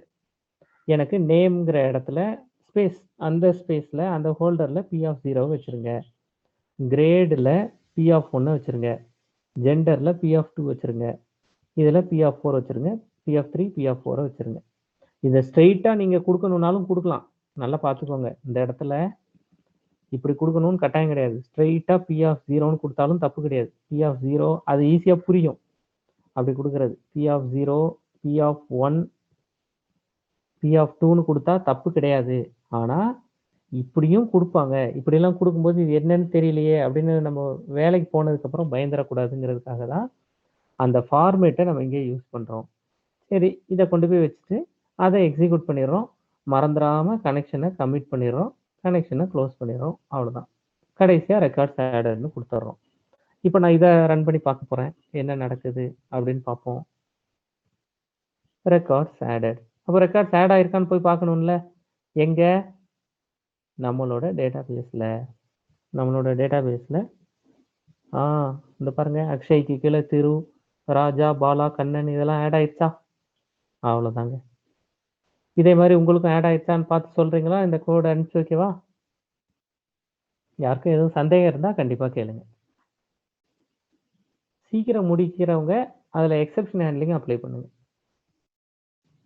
இப்போ யார்? இளங்கோவன், தேன்மொழி, விஜய் முடிச்சிருக்கீங்களா? அப்போ நீங்கள் ட்ரை எக்ஸப்ட் கொடுத்துட்டீங்களா உங்களோட ப்ரோக்ராமில்? எரர் ஹேண்ட்லிங், எக்ஸப்ஷன் ஹேண்ட்லிங் பண்ணியிருக்கீங்களா? Ilangovan, yes I gave. சரி, தேன்மொழி, விஜய் நீங்களும் பண்ணுங்கள். அப்படி எக்ஸப்ஷன் ஹேண்ட்லிங் கொடுத்துருந்தீங்கன்னா இப்போ தான் ஃபைனலி எங்கே கொடுக்கணுங்கிறது உங்களுக்கு தெரியும். இப்போ இந்த ஃபைனலி இப்போ நீங்கள் கர்சர் டாட் க்ளோஸ் கொடுக்குறீங்கல்ல கடைசியாக, இப்போ முன்னாடி நம்ம ஃபைனலி படிச்சிருக்கோம். இங்கே இந்த கனெக்ஷன் டாட் க்ளோஸ் எப்படி கொடுக்குறோம்? கர்சர் டாட் க்ளோஸில் கனெக்ஷன் டாட் க்ளோஸ் கொடுக்குறோம்ல. இந்த கனெக்ஷன் டாட் க்ளோஸ் கொடுக்குறது எங்கே கொடுக்கணும்? அதை வந்து ட்ரையில் கொடுக்கணுமா, எக்ஸப்டில் கொடுக்கணுமா, ஃபைனலியில் கொடுக்கணுமா அப்படிங்கிற அண்டர்ஸ்டாண்டிங் இப்போ தான் நமக்கு கிடைக்கும். வேணா ட்ரை பண்ணி பாருங்கள். சரி, மற்றவங்க முடிச்சுட்டு சொல்லுங்கள். இப்போ முடித்தவங்க தேன்மொழி, விஜய், இளங்கோவன் இதை யூசர்கிட்டருந்து வாங்கி ஒரு டியூப்லாம் ரெடி பண்ணி அப்படியே டேட்டாபேஸில் இன்சர்ட் பண்ண முடியுமான்னு ட்ரை பண்ணுறீங்களா? Dynamic inputs. இப்போ நானே ஒரு டியூப்பிள் ரெடி பண்ணிட்டேன். அப்படி பண்ணுறதுக்கு பதிலாக நீங்கள் அதை பண்ணிவிட்டு நீங்கள் யூசர்கிட்டருந்து டேட்டா வாங்கணும். வாங்கி ட்ரை பண்ணி பாருங்கள். அப்போ நான் அடுத்த டிஸ்கஷன் போகிறேன். சரியா? மறந்துடாதீங்க, இதே தான் திரும்ப திரும்ப பண்ணிக்கிட்டு இருக்க போகிறோம். வாங்க நம்ம அடுத்ததுக்கு போகலாம். இப்போ அடுத்த ப்ரோக்ராம் என்ன பண்ணலாம்? இதுலேயே இப்போ இன்சர்ட் பண்ணிட்டோம். அப்போ மல்டிபிள் வேல்யூஸ் இப்போ நமக்கு இன்சர்ட் பண்ண தெரியுமா? பண்ண தெரியும். இப்போ அடுத்து என்ன பண்ண போகிறோம்? அதெல்லாம் எடுத்து பிரிண்ட் பண்ணி பார்க்க போகிறோம். அவ்வளோதான். இப்போ இன்சர்ட் பண்ணிட்டோம்ல. இப்போ நம்ம கற்றுக்கிட்டுறது செலக்ட் query. இந்த செலக்ட் query இதெல்லாம் படிக்கும்போது நீங்கள் தெரிஞ்சிக்க வேண்டிய டேர்ம்ஸ்லாம் சொல்கிறேன். இப்போ இன்டர்வியூலாம் போகிறீங்கன்னா வெறும் பைத்தான் அப்படின்னு இருக்கக்கூடாது. இன்டர்வியூ போனாலும் சரி, ப்ராஜெக்ட்ஸ்லாம் பண்ணாலும் சரி. அப்போ எஸ்கியூஎல் படிக்கும்போது டிடிஎல்னா என்ன, டிஎம்எல்னா என்ன, டிசிஎல்னா என்ன, டேட்டா மேனிப்புலேஷன் லாங்குவேஜ் டிஎம்எல்னு சொல்லுவாங்க, டேட்டா டெஃபினிஷன் லாங்குவேஜ் டிடிஎல் அப்படின்னு சொல்லுவாங்க. அப்படின்னா என்ன அப்படின்னு தெரிஞ்சு வச்சுக்கோங்க. ஏன்னா இது ஒரு interview question. What is the difference between DML and DDL அப்படிங்கிறது. இது ரொம்ப ஈஸி தான். இப்போ நம்ம பண்ணுறதே டிஎம்எல் தான் பண்ணிகிட்டு இருக்கோம். இப்போ இன்சர்ட் பண்ணுறது, செலக்ட் பண்ணுறதுலாம் டிஎம்எல் டேட்டா மேனிப்புலேஷன் லாங்குவேஜ் தான். அதனால் அதெல்லாம் தெரிஞ்சு மட்டும் வச்சுக்கோங்க தியரிட்டிக்கலாம். சரி, இப்போ நான் என்ன பண்ண போகிறேன் தெரியுமா? இப்போ இந்த ப்ரோக்ராமை எக்ஸிக்யூட் பண்ண போகிறோம். இதில் நான் என்னென்ன லைன்லாம் உங்களுக்கு எக்ஸ்பிளைன் பண்ணணும். Line number 1. ஆமாம், எப்போ நம்ம டிபி கனெக்ட் பண்ணனாலும் இம்போர்ட் ஸ்டேட்மெண்ட் வேணும். லைன் நம்பர் 2 எப்போ பண்ணணும்னாலும் கனெக்ஷன் ஆப்ஜெக்ட் வேணும். லைன் நம்பர் 3 கர்சர் ஆப்ஜெக்ட் வேணும். கர்சர் ஆப்ஜெக்ட் வச்சு நான் ஒரு SQL query எக்ஸிக்யூட் பண்ணணும். டைரக்டாவே கோட்ஸ்ல SQL query கொடுத்துட்டாங்க. Select star from student. Select star from ஸ்டூடெண்ட்னா என்ன அர்த்தம்னா ஸ்டூடெண்ட்டுங்கிற டேபிள்ல இருக்கிற எல்லா காலம்ஸ் அதான் ஸ்டார். ஸ்டார்னா எல்லா எவ்ரி காலம் வேல்யூன்னு எழுதிட்டுனா எல்லா காலமும் எனக்கு வேணும். அப்போ எல்லா காலமும் எடுத்து கொடுத்துருமா? கர்சர்ல போய் அதை எக்ஸிக்யூட் பண்ண சொல்றோம். அப்போ எல்லாத்தையும் எடுத்து ஃபெச் ஆல். ஃபெச்னாலே கோ அண்ட் கெட்னு அர்த்தம். போய் எடுத்துட்டு வர்றது தான் ஃபெச். சரியா? கர்சர் போய் அதுல இருக்கிற எல்லா காலம் வேல்யூஸையும் எடுத்துட்டு வருது. எல்லா காலம் வேல்யூஸையும் எடுத்துட்டு வந்து அதை ஆன்சரா வச்சுக்கணும். ஆன்ஸ் அப்படின்னு வச்சுட்டு அதுல இருக்கிற ஒவ்வொரு வேல்யூவா நம்ம பிரிண்ட் பண்ணி பார்க்குறோம். அங்க பிரிண்ட் பண்ணி பார்ப்போம். இப்போ இதோட அவுட்புட் என்ன? நம்ம தானே இந்த ஸ்டூடெண்ட் டேபிள் கிரியேட் பண்ணோம். இப்போ இதோட அவுட்புட் எல்லாம் நம்ம கொடுத்த எல்லாமே வந்துருச்சா? நம்ம இதுக்கு முன்னாடி இதில் அதை கன்ஃபார்ம் பண்ணிட்டோம். எங்க டிபி ப்ரௌசர்ல இங்கே போய் பார்த்துட்டோம். அது வேற கதை. நம்ம பைத்தான்ல பார்க்க வேண்டாமா? அப்போ பைத்தான்ல இப்படி நமக்கு எடுக்க தெரிஞ்சிருச்சு. அவ்வளோதாங்க. அப்போ இதை பண்ணிட்டு சொல்றீங்களா?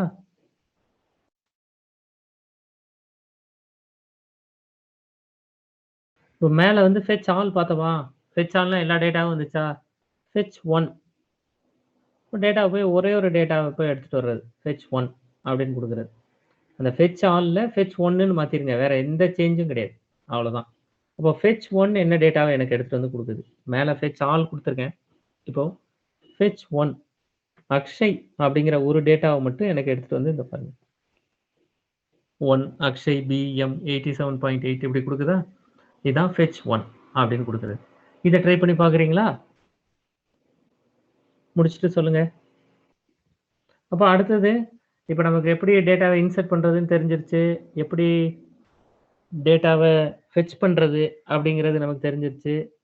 அதுலேயே கண்டிஷன்ஸ் இந்த பாருங்க. இந்த ப்ரோக்ராமை ட்ரை பண்ணி பாருங்க. இந்த ஃபெச் 1லேயே இப்போ 2 ப்ரோக்ராமுக்குமான டிஃப்ரென்ஸ் என்ன அப்படிங்கிறது பாருங்க. ரெண்டையும் இங்கே எழுதிடுறேன். எந்த வித்தியாசமும் கிடையாது இந்த ஃபெச் 1 வரைக்கும். அதுக்கப்புறமா இந்த ஃபாருக்கு பதிலாக வைல் யூஸ் பண்ணியிருக்கோம். அவ்வளோதான்.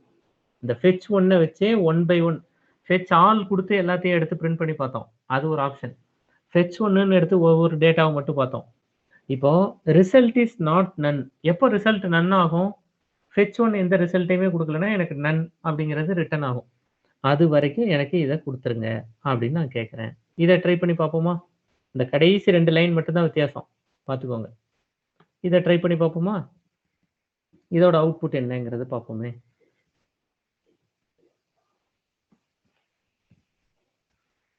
எனக்கு எல்லாமே லிஸ்டா கிடைக்குதா? அந்த லிஸ்ட்ல இருக்கிற எல்லா ஒவ்வொரு டியூபிள் வேல்யூஸும் எனக்கு கிடைச்சிருச்சா? அவ்வளோதாங்க.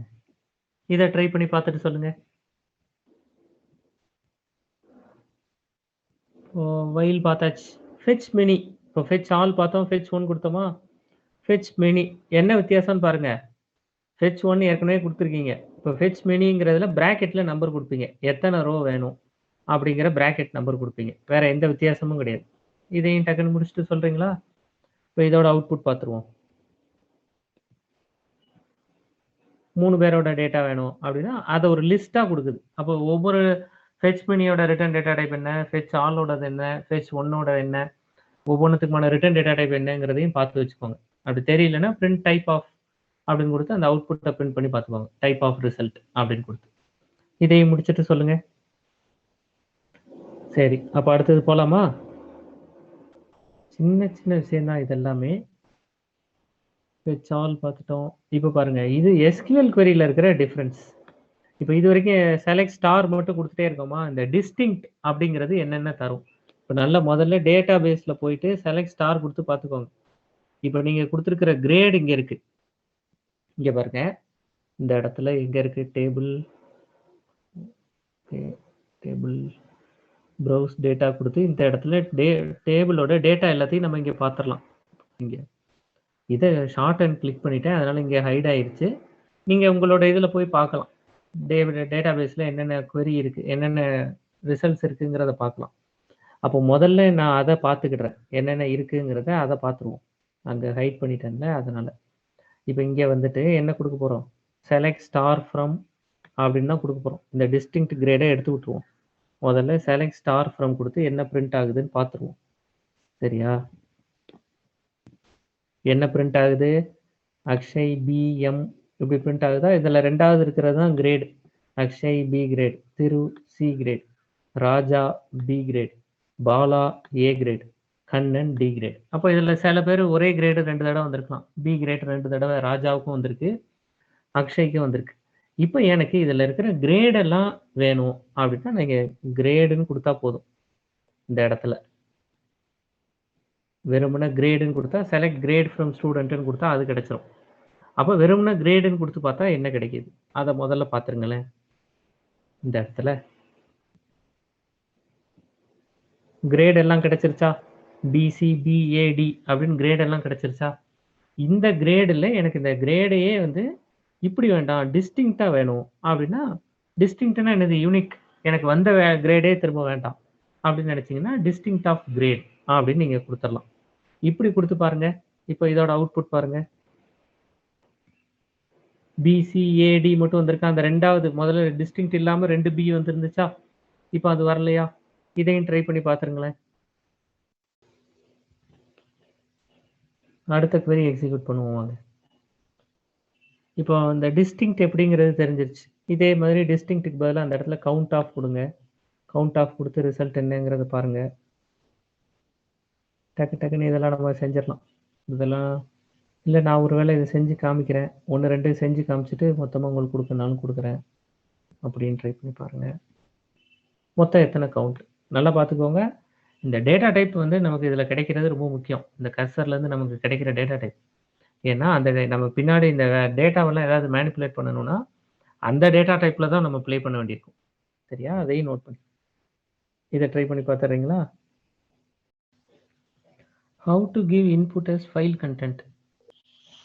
ஃபைலை ரீட் பண்ணி டேபிளில் ஸ்டோர் பண்ணும்போது ஃபைலை ரீட் பண்ணி ஃபைலில் இருக்கிற கண்டென்ட்டை ஸ்ட்ரிங்காக ஒரே ஒரு காலம்லேயும் வைக்கலாம். இவால் யூஸ் பண்ணலாம். இவால் யூஸ் பண்ணி இவர் இளங்கோன்னு சொல்கிற மாதிரி இவால் யூஸ் பண்ணலாம். அப்படி இவால் யூஸ் பண்ணுறதுங்கிறது எக்ஸ்பிரஷன்ஸை கொடுக்கறது. அவங்க தேன்மொழி விஜய் கேட்குறது ஃபைலையே ரீட் பண்ணுங்கள். நீங்கள் ஒரு ஃபைல் வச்சுருக்கீங்க, அந்த ஃபைலை தானே டிபியில் போய் வைக்கணும்னு நினைக்கிறீங்க. அந்த ஃபைலில் இருக்கிற கண்டென்ட்டை மொத்தமாக நீங்கள் ஸ்ட்ரிங்காக ரீட் பண்ணணும்னா ரீட் பண்ணலாம். இல்லை, நான் வச்சுருக்கிறது வந்து சிஎஸ்வி ஃபைலாக வச்சுருக்கேன் அப்படின்னா சிஎஸ்வி ஃபைலை ரீட் பண்ணி அதை அந்தந்த காலமில் நீங்கள் ஸ்டோர் பண்ணலாம். இந்த 2 அப்ரோச்சும் நீங்கள் பண்ணலாம். இல்லைன்னா ஃபைலில் இருக்கிற மொத்த கண்டென்ட்டையும் ஸ்ட்ரிங்காக எடுத்து அதை ஒரே காலமில் போடணும். இது உங்களோட கொஸ்டினுக்கான ஆன்சரா இல்லை வேற எதுவும் இதில் உங்களுக்கு கொஸ்டின்ஸ் இருக்கா? சரி, அப்போ அடுத்தது போகலாமா? முடிச்சிட்டிங்களா?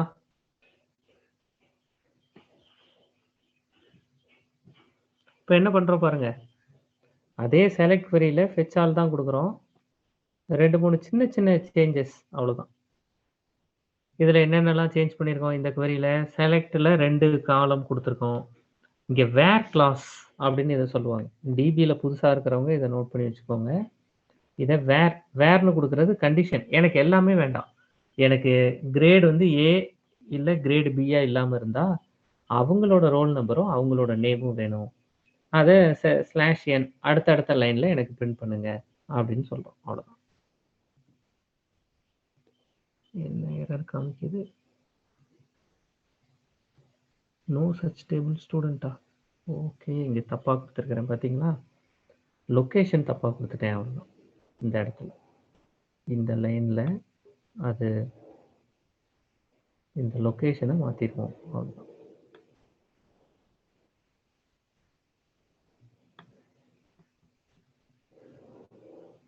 ஓகே, இப்போ இதை எக்ஸிக்யூட் பண்ணி பார்ப்போம். எனக்கு அது மட்டும் கிடைச்சிருச்சா? இப்போ திரு கண்ணன் இவங்க 2 பேர் தான் ஏ கிரேட் பி கிரேட் இல்லாமல் இருக்காங்க அப்படிங்கிறது கிடைச்சிருச்சா? Not equals to grade not equals to A and grade not equals to B. நல்லா பார்த்துக்கோங்க. நீங்கள் கொடுக்குற ஸ்டூடெண்ட்டுங்கிற இங்கே கொடுக்குறதோ கேஸ் சென்சிட்டிவ் இல்லை. இப்போ கிரேடே இங்கே கேபிட்டல் ஜி ஸ்மால் ஜிலாம் கொடுத்து வச்சுருக்கோம் பாருங்கள். அதையும் நோட் பண்ணி வச்சுக்கோங்க. இதையும் ட்ரை பண்ணிட்டு சொல்லுங்கள். இப்போ இவ்வளோ நேரம் செலக்ட் பார்த்தாச்சு. இப்போ நம்ம டெலீட் பண்ண போகிறோம். அவ்வளோதான். Roll number 2 delete. அவ்வளோ. இதை பண்ணிடுறீங்களா? பாருங்கள், செலக்ட்டுக்கு பதிலாக கனெக்ஷன் முதல்ல இம்போர்ட் ஸ்டேட்மெண்ட் கொடுத்தாச்சு. கனெக்ஷன் எஸ்டாப்ளிஷ் பண்ணியாச்சு. கர்சரை கொண்டு வந்தாச்சு. கனெக்ஷனை டெலீட் ஃப்ரம் ஸ்டூடெண்ட். அவ்வளோதான். வேர் ரோல் நம்பர் ஈக்குவல்ஸ் டு 2. எத்தனை ஸ்டூடெண்ட்டுக்கு ரோல் நம்பர் 2ன்னு இருந்துச்சு? 1 தான் இருந்திருக்கும். ஏன் 1 தான் இருந்திருக்கும்? அது primary key. Total number of rows deleted 1. அதுக்கப்புறமா நீங்கள் ஒரு வேளை செலக்ட் ஸ்டார் ஃப்ரம் கொடுத்து பார்த்தீங்கன்னா ஸ்டூடெண்ட் டேபிளில் ரோல் நம்பர் 2ல் ஒரு வேல்யூ இருக்காது. அவ்வளோதாங்க. இதையும் ட்ரை பண்ணிடுறீங்களா? How to delete range of rows. Range of rows roll நம்பரை ஒரு லிஸ்ட்டில் கொடுத்து ரோல் நம்பர் இன். நல்ல டவுட் இளங்கோவன். இன் அப்படின்னா என்னங்கிறது பாருங்க. சரியா? இன் அப்படி என்ன எப்படி கொடுப்பாங்கன்னா ரோல் நம்பர் இன் அப்படின்னு கொடுத்து இப்படி கொடுத்துருவாங்க. 2, 5, 7 இப்படி டெலீட் பண்ணணும்னா இப்படி கொடுத்துருவாங்க. இன், நாட் இன், அண்ட் இதெல்லாம் பார்க்கலாம். நான் இன்னும் டிபி டீட்டெயிலாக உங்களுக்கு சொல்லலை. அந்த எளிய தமிழில் MySQLயே இது இருக்கும். சரியா? ஆனால் கண்டிப்பாக இப்படி பண்ண முடியும். சரி, அப்படின்னா நான் அடுத்தது போகிறேன். இப்போ நம்ம இது வரைக்கும் பார்த்துருக்கிறதுல இன்சர்ட் பார்த்துட்டோம், டெலீட் பார்த்துட்டோம், கிரியேட் பார்த்துட்டோம். அப்டேட் எப்படி பண்ணுறது அப்படிங்கிறது ஒரு டாஸ்காக ட்ரை பண்ணி பாருங்க. எப்படி இப்போ ஏன்னா எஸ்கியூஎல் படிக்கணும். எஸ்கியூஎல் படிக்கிறதுக்காக அது தனியாக பயிலகம் சேனல்லே எஸ்கியூஎல் குவரிஸ், எஸ்கியூஎல் பற்றின வீடியோஸ் இருக்குது. நீங்கள் எஸ்கியூஎல் வீடியோவாக பார்க்கணுன்னா நான் அந்த லிஸ்ட்டும் லிங்க் அனுப்பிச்சு வைக்கிறேன். இந்த எளிய தமிழில் MySQL இந்த புக்கும் உங்களுக்கு போதுமானது. அதை படித்தாலும் சரி, எதில் படித்தாலும் சரி அது பண்ணலாம். வீடியோவாக பார்க்கணுன்னா அந்த லிங்க் கண்டிப்பாக உங்களுக்கு அனுப்பிச்சு வைக்கிறேன். சரியா? அப்போ அப்டேட் எப்படி பண்ணுறது அப்படிங்கிறத பார்த்து வைங்க. இதோட நம்ம ஓரளவு டேட்டாபேஸ் பார்த்துட்டோம் அப்படின்னு வச்சுக்கலாம். இப்போ டேட்டாபேஸில் நான் SQLite வச்சு உங்களுக்கு சொல்லியிருக்கேன். ஏன்னா அது டிஃபால்ட்டாக பைத்தானோட வர்றது. இன்கேஸ் ஆரக்கிளோட MySQLோட ட்ரை பண்ணணுன்னாலும் இதே மாதிரி தான் கனெக்ஷன் எஸ்டாப்ளிஷ் பண்ணணும். என்ன அதை பண்ணுறதுக்கு முன்னாடி pip3 இன்ஸ்டால்னு கொடுத்து அந்த CX_Oracle அப்படிங்கிறத நீங்கள் இன்ஸ்டால் பண்ணிடணும். உங்கள் சிஸ்டமில் இன்ஸ்டால் பண்ணிவிட்டு ட்ரை பண்ணி பாருங்கள். சரியா? இப்போ ஆரக்கிள் வேறு இன்ஸ்டால் பண்ணணும் உங்கள் மிஷினில். எப்படி இப்போ DB browser, SQLite DB browser install பண்ணீங்களோ அதே மாதிரி ஆரக்கிளோ MySQLோ இன்ஸ்டால் பண்ணணும். அதை அந்த சைட்ஸில் போய் பண்ணுங்க. சரியா? இப்போ அடுத்தது என்ன பண்ண போகிறோம்னா, இப்போ தனித்தனியாக படித்து வச்சுருக்கோம். என்ன படித்து வச்சுருக்கோம்? டிபி queries எல்லாம். ஒரு திருப்தி இல்லைல்ல, தனித்தனியாக படித்து வச்சதில் ஒரு முழு மன நிறைவு இல்லைல்ல. அப்போ அதுக்கு என்ன பண்ணலாம்? அப்போ அதுக்கு தான் ஒரு சின்ன ப்ரோக்ராம், சூப்பர் மார்க்கெட். சும்மா நானாகவே யோசித்து சூப்பர் மார்க்கெட்னு ஒன்று ரெடி பண்ணி வச்சுருக்கேன். அவ்வளோதான். சரியா? பெரிய கண்டென்ட்லாம் ஒன்றும் கிடையாது. இதை நீங்கள் ஈஸியாக புரிஞ்சுக்கலாம். சரியா? இந்த கோடு உங்களுக்கு புரியுதா அப்படிங்கிறத இப்போ இந்த கோடை காமிக்கிறேன். இந்த கோடு உங்களுக்கு புரியுதா அப்படிங்கிறத நீங்கள் பாருங்கள். இப்போ ஏன் இந்த கோடு எடுத்து வச்சுருக்கோம்? இப்போ நீங்கள் இது வரைக்கும் மீதி எல்லாரும் ப்ராஜெக்ட்லாம் பண்ணிகிட்ருக்கீங்க. எதில் பண்ணிகிட்ருக்கீங்க? நார்மலாக ஆப்ஜெக்ட் ஓரியன்ட் ப்ரோக்ராமிங் இன்னும் ஃபுல்லாக யூஸ் பண்ணாமல் பண்ணிகிட்ருக்கீங்க. அதனால் ஆப்ஜெக்ட் ஓரியன்ட் ப்ரோக்ராமிங் அதை கற்றுக்கிட்ட மாதிரி ஆச்சு. இதில் டிபியும் நம்ம சேர்த்து விட்ட மாதிரி ஆச்சு. அப்படிங்கிறதுக்காக எது புரியலைனாலும் இதில் கேட்டுருங்க. சும்மா அங்கங்கே அண்டர்ஸ்கோர் இந்த மாதிரி உங்களை பயமுறுத்துற மாதிரி இருக்கிறதெல்லாம் ஏமாத்து வேலை தான். சரியா? இப்போ பாருங்கள், class super market over underscore double underscore கொடுத்தா அந்த கிளாஸில் மட்டும்தான் இந்த வேரியபிள்ஸை யூஸ் பண்ண முடியும். டபுள் அண்டர்ஸ்கோரை முன்னாடி கொடுத்தா ப்ரைவேட் வேரியபிள்ஸ் அப்படின்னு பேர். அப்படி தானே படிச்சிருக்கோம். இப்போ double underscore product code, double underscore product name. அது இந்த அண்டர்ஸ்கோர்லாம் சும்மா நானாக கொடுத்துருக்கிறது, வேண்டாம்னா எடுத்து விட்டு இந்த அண்டர்ஸ்கோர். சரியா? Double underscore product price, double underscore product quantity. 4 list வச்சுக்கிட்டோம். அதாவது ஒரு சூப்பர் மார்க்கெட்டில் ஸ்கேன் பண்ணுறதுக்கு பார்கோடில் ப்ராடக்டோட கோடு, அதோட பேர், அதோட விலை, எவ்வளவு கடையில் வாங்கி வைக்கிறது இல்லை கஸ்டமருக்கு விற்கிறதுக்கு எவ்வளவு அப்படின்னு வச்சுக்கிட்டோம். இதோட இதை நிறுத்திக்கலாம். நேராக கீழே போயிடலாம். எங்கே போயிடலாம்? இங்கே வந்துடலாம். இங்கே வந்தாச்சு. இப்போ ஸ்டோர் கீப்பர் இது கூட கிடையாதுங்க, இது கூட இல்லை. சரியா? இப்போ ஸ்டோர் கீப்பர், சூப்பர் மார்க்கெட்டில் ஒரு ஸ்டோர் கீப்பர் இருப்பார்ல, கடைக்காரர் ஒருத்தர் இருப்பார்ல, அவருக்கு தான் ஸ்டோர் கீப்பர்னு பேர் வச்சுருக்கேன். அப்போ சூப்பர் மார்க்கெட்டில் ஒரு ஆப்ஜெக்ட் கிரியேட் பண்ணிட்டேன். இந்த ஆப்ஜெக்டை கூப்பிட்டு என்ன சொல்கிறேன்? பா போய் ஸ்டோர் அப்டேட் பண்ணுப்பா, முதல்ல ஸ்டோர் அப்டேட் பண்ணு, என்னென்ன பொருள் இருக்குன்னு. அதுக்கப்புறம் அதெல்லாம் டிஸ்பிளேல வை. அதுக்கப்புறம் இந்த கஸ்டமர் வந்திருக்காங்க, பில்லு போட்டு கொடுத்துரு அப்படின்னு சொல்கிறேன். அவ்வளோதான் மொத்தமாக சொல்கிற வேலையே, அந்த கடையில் இருக்கிற கடைக்காரர் பண்ண போகிற வேலை. அப்போ அப்டேட் ஸ்டோர், இப்போ கடைக்காரருங்கிறதுக்கு பதிலாக பைத்தான் பண்ண போகுது. அப்போ அப்டேட் ஸ்டோர்னா பைத்தான் என்ன கேட்கும்? What do you mean by update store? I don't have any idea about update store அப்படின்னு கேட்கும்ல. அப்போ அதுக்கு நம்ம என்ன பண்ணணும்? டெஃபினிஷன் கொடுக்கணும் அப்டேட் ஸ்டோருக்கு. இப்போ வாங்களேன், அப்டேட் ஸ்டோருக்கு டெஃபினிஷன் கொடுத்துருக்கேன். என்ன டெஃபினிஷன் பார்த்துக்கோங்க. இது கிளாஸுக்கு உள்ளே இருக்குது, அதனால தான் ஒரு டேப், இப்படி ஒரு டேப் உள்ளே இருக்குது. தெரியுதா? அதுக்குள்ள என்ன சொல்றோம்? Self dot P. சும்மா செல்ஃப் டாட் பி, செல்ஃப்ங்கிற வார்த்தையை கொடுத்துட்டாலே என்ன அர்த்தம்? Object specific class level variables. கிளாஸோட மொத்தத்திலையும் இதை யூஸ் பண்ற ஒரு ஆப்ஜெக்ட் ஸ்பெசிஃபிக் வேரியபிள். செல்ஃப்ங்கிறது ஆப்ஜெக்ட், சிஎல்எஸ்ங்கிறது கிளாஸ். இதெல்லாம் நம்ம ஆப்ஜெக்ட் ஓரியன்டட் ப்ரோக்ராமிங்ல படிச்சிருக்கோம்ல. Enter number of products to store. ஒரு வேல்யூ வாங்கி அதை இன்டிஜரா மாற்றி அந்த நம்பர் ஆஃப் ப்ராடக்ட்ஸை பி அப்படின்னு ஸ்டோர் பண்ணி வச்சுக்கிட்டோம். அதில் இவர் வந்து 5ன்னு ஒரு நம்பர் கொடுக்குறாருன்னு வச்சுக்கோங்களேன். இப்போ செல்ஃப் டாட் பியோட வேல்யூ என்ன? 5. அப்போ ஃபார் எக்ஸ் இன் ரேஞ்ச். இதெல்லாம் நான் உங்களுக்கு எக்ஸ்பிளைன் பண்ண வேண்டிய தேவையில்லை. சரியா? இதெல்லாம் கிளாஸ் லெவல் வேரியபிள்ஸ் தானே இந்த நாளும். சரி, self dot underscore product code. இது என்னது? ப்ராடக்ட் கோடுங்கிறது ஒரு லிஸ்ட்டு, ப்ராடக்ட் நேம்ங்கிறது ஒரு லிஸ்ட்டு, ப்ராடக்ட் ப்ரைஸ்ங்கிறது ஒரு லிஸ்ட்டு, ப்ராடக்ட் குவான்டிட்டிங்கிறது ஒரு லிஸ்ட்டு. இதெல்லாம் அப்பன் பண்ணிடுறேன். ப்ராடக்ட் கோடை வாங்கி அப்பண்டுங்கிறதெல்லாம் லிஸ்ட்டில் நம்ம படிச்சது தான், adding at the end of the list அப்படின்னு. கரெக்டா? அப்போ 4 வேல்யூ யூசர்கிட்ட இருந்து வாங்குறோம். அவர் 5 பொருள் சொன்னார்னா 5 பொருளுக்கும் ஒவ்வொரு பொருளுக்கும் 4 வேல்யூ. ப்ராடக்டோட கோட் என்ன, நேம் என்ன, ப்ரைஸ் என்ன, குவான்டிட்டி என்ன. இது 4 வாங்கி ஸ்டோரா அப்டேட் பண்ணி வச்சிட்டோம். அப்போ முதல் வேலையை ஸ்டோர் கீப்பர் முடிச்சிட்டாரா? முடிச்சிட்டாரு. அடுத்த வேலை என்ன சொல்லியிருக்கோம் ஸ்டோர் கீப்பர்கிட்ட? போ, இதெல்லாம் நீ எல்லாத்தையும் பொருள் எல்லாம் எடுத்து வாங்கி வச்சுட்டே இல்லை, இப்போ டிஸ்பிளே பண்ணுப்பா அப்படின்னு சொல்றோம். இப்போ டிஸ்பிளே என்னென்னலாம் பண்ணணும் இங்கே பாருங்களேன். சும்மா print products in our store, print ஒரு சும்மா கோடு போட்டு விட்டாச்சு. இதெல்லாம் நான் எக்ஸ்பிளைனே பண்ண வேண்டிய தேவையில்லை உங்களுக்கு. /t கொடுத்தா ஒரு டேப் போகும், அவ்வளோதான். எங்கேருந்து டிஸ்பிளே பண்ணணும்? Self dot P. Self dot P தான் என்னது? Number of products. கரெக்டா? நம்பர் ஆஃப் ப்ராடக்ட்ஸ் தான் செல்ஃப் டாட் பி. அப்போ for X in range of self dot P. அப்போ 5 தடவை, 5ன்னு கொடுத்தா 5 தடவை self dot product code of X 0 1 2 3 4ன்னு வருமா எக்ஸோட வேல்யூ? அப்போ முதல்ல ப்ராடக்ட் கோட் ஆஃப் 0. ப்ராடக்ட் கோடுங்கிறது ஒரு லிஸ்ட், அது ப்ராடக்ட் நேம். இதை எனக்கு அப்படியே product name, product price, product quantity இதெல்லாம் டிஸ்பிளே பண்ணுறோம். இது புரிஞ்சிருச்சா? ரைட். அப்போ அடுத்தது போலாமா? அடுத்து கடைக்கார்ட்ட என்ன வேலை சொல்லியிருக்கோம்? பிரிண்ட் பில் அப்படின்னு சொல்லியிருக்கோம். பிரிண்ட் பில்னா என்னன்னு கேட்கும்ல. பிரிண்ட் பில் இதோ முதல்ல டோட்டல் ப்ரைஸ் 0ன்னு வச்சுக்கிறோம். பில்லில் ப்ரைஸ் கொடுக்கணும்ல. For X in range of P. அப்போ 5ன்னா 5, 2 பொருள்னா 2 பொருள். குவான்டிட்டி என்னன்னு கேட்குறோம். ஒவ்வொரு பொருளோட குவான்டிட்டியும் கேட்டு enter quantity for product code அப்படின்னு கொடுத்து, இதெல்லாம் நம்ம முன்னாடி பார்த்துருக்கோம், ஞாபகம் இருக்குல்ல உங்களுக்கு? இந்த %d கொடுத்து % கொடுக்குறது இதெல்லாம். அப்போ ஒவ்வொரு ப்ராடக்டோட கோடுக்கும் ப்ராடக்ட் கோடு 1ஓட குவான்டிட்டி என்ன, ஏன்னா குவான்டிட்டி வச்சு தானே பில் போட முடியும், பணம் எவ்வளோன்னு முடிவு பண்ண முடியும். அதை வாங்குகிறோம். அதை வாங்கி குவான்டிட்டியை அப்டேட் பண்ணிடுறோம். குவான்டிட்டி அப்டேட் பண்ணி அதை வச்சு total price equals to product price into quantity. ஏன்னா ப்ராடக்ட் ப்ரைஸ் 1 கிலோ 100 ரூபான்னு வைங்க, 2 கிலோ வாங்கியிருந்தாருன்னா 200 ரூபா. அப்போ மொத்தமாக இப்போதைக்கு 200 ரூபா. அடுத்து ஒரு பொருள் வாங்குவார் 100 ரூபாய்க்கு, அப்போ டோட்டல் ப்ரைஸ் 300.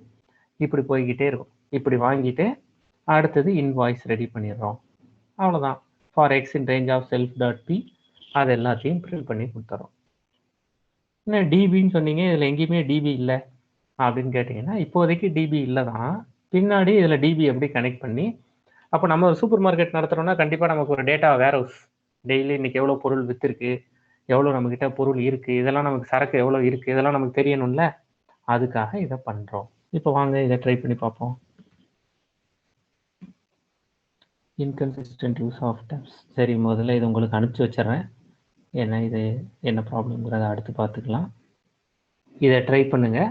நான் அந்த இன்கன்சிஸ்டன்ட் யூஸ் ஆஃப் டேப்ஸை ஃபிக்ஸ் பண்ணிடுவோம். ஃபிக்ஸ் பண்ணி அதை ரிசல்ட் என்னங்கிறத பார்ப்போம். நீங்கள் உங்களோட லேப்டாப்ஸில் ட்ரை பண்ணி பாருங்கள். இதுக்கு இடையில் இவர் என்ன கேட்டிருந்தாரு? மைக்ரோசாஃப்டா MySQL ஒர்க் பெஞ்ச் யூஸ் பண்ணலாமா? MySQL ஒர்க் பெஞ்ச் யூஸ் பண்ணலாம். நீங்கள் MySQL டவுன்லோட் பண்ணாலே MySQL ஒர்க் பெஞ்ச் தான் வரும் உங்களுக்கு. யூஸ் பண்ணலாம். லைன் நம்பர் 7ல் இங்கே தான் நான் தேவையில்லாத வேலையை செஞ்சு வச்சேன். இதை காப்பி பண்ணி திரும்ப பேஸ்ட் பண்ணி பார்ப்போமா? டெஃபினிஷனுக்கு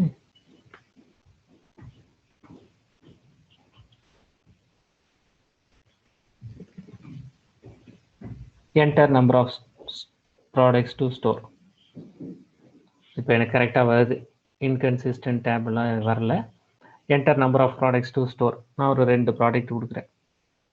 enter product code 103. Enter product name என்ன கொடுக்கலாம்? Aachi Masala. Aachi Masala. Enter product price 10 ரூபா கொடுக்குமா? 10 ரூபா. என்டர் ப்ராடக்ட் குவான்டிட்டி 20 பாக்கெட் வாங்கி வச்சிருக்கோம். அடுத்தது என்ன கேட்குறாங்க? என்ன சொல்றீங்க? கோடு பாதி தான் வந்திருக்கு சார். அப்படியா? சாரி, நான் இப்போ டெலிகிராம்லேயே அனுப்பிச்சி வைக்கிறேன்.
இப்போ நான் இதில் உள்ள லிஸ்ட் எல்லாம் கொடுத்துருக்கேன். சும்மா நானாகவே ஒரு 4-5 குவான்டிட்டி கொடுத்து வச்சுருக்கேன்.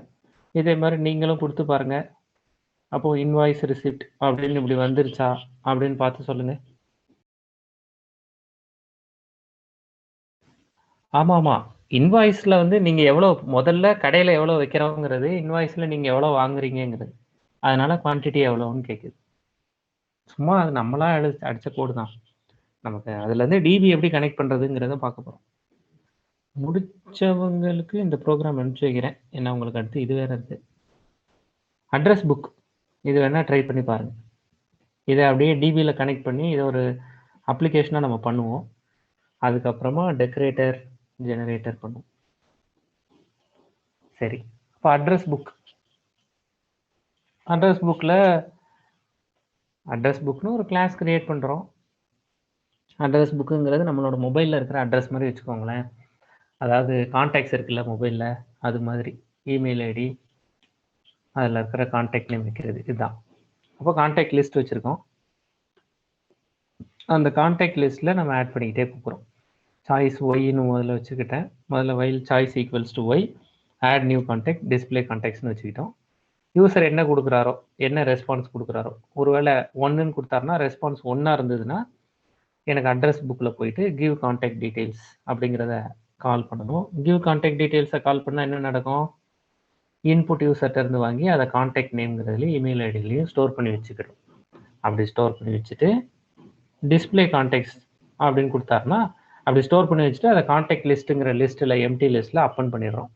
அப்படி இல்லை அப்படின்னா டிஸ்பிளே பண்ணணும்னா அங்கே நம்ம டிஸ்பிளே பண்ணிடுறோம். ரொம்ப சின்ன ப்ரோக்ராம். இதை நான் ரொம்ப டீட்டெயிலாக எக்ஸ்பிளைன் பண்ணலை. பண்ணணும்னு நினச்சிங்கன்னா சொல்லுங்கள். சரியா? இதை ட்ரை பண்ணி பாருங்களேன்.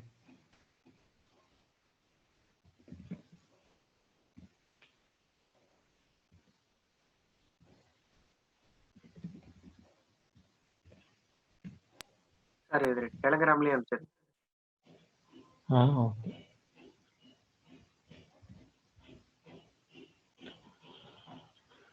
இந்த கடைசி ப்ரோக்ராமை ரொம்ப டீட்டெயிலாக நான் எக்ஸ்பிளைன் பண்ணலை. சரியா? உங்களுக்கு புரியும்னு நினச்சி பண்ணலை. புரியலைனாலும் தப்பு கிடையாது. இப்போ டைம் ஆயிடுச்சு உங்களுக்கு ஐஆர்சி சாட்டுக்கு. இதை கண்டினியூ பண்ணுங்கள். நாளைக்கு நான் என்ன பண்ண போகிறேன்னா டெக்கரேட்டர்ஸ், ஜெனரேட்டர்ஸ், இதோட மீதி இதை டிபியில் எப்படி கனெக்ட் பண்ணுறது அப்படிங்கிறது. ஒருவேளை நாளைக்கு அதை பார்த்து முடிச்சிட்டோம் அப்படின்னா நாளையோட இந்த செஷனை முடிச்சுக்கலாம். இன்னும் டைம் இருக்குது, வேறு டாபிக்ஸ் நம்ம பார்க்க வேண்டியிருக்கு அப்படின்னா அதையும் நம்ம இந்த வீக்கில் இன்னொரு நாள் வேணால் வச்சுக்கலாம். அப்போ இது வரைக்கும் ப்ராக்டிஸ் பண்ணிட்டு வாங்க. நாளைக்கு நம்ம கண்டினியூ பண்ணுவோம். வேறு எதுவும் கேள்வி இல்லை அப்படின்னா நம்ம இந்த முடிச்சுக்கலாம்.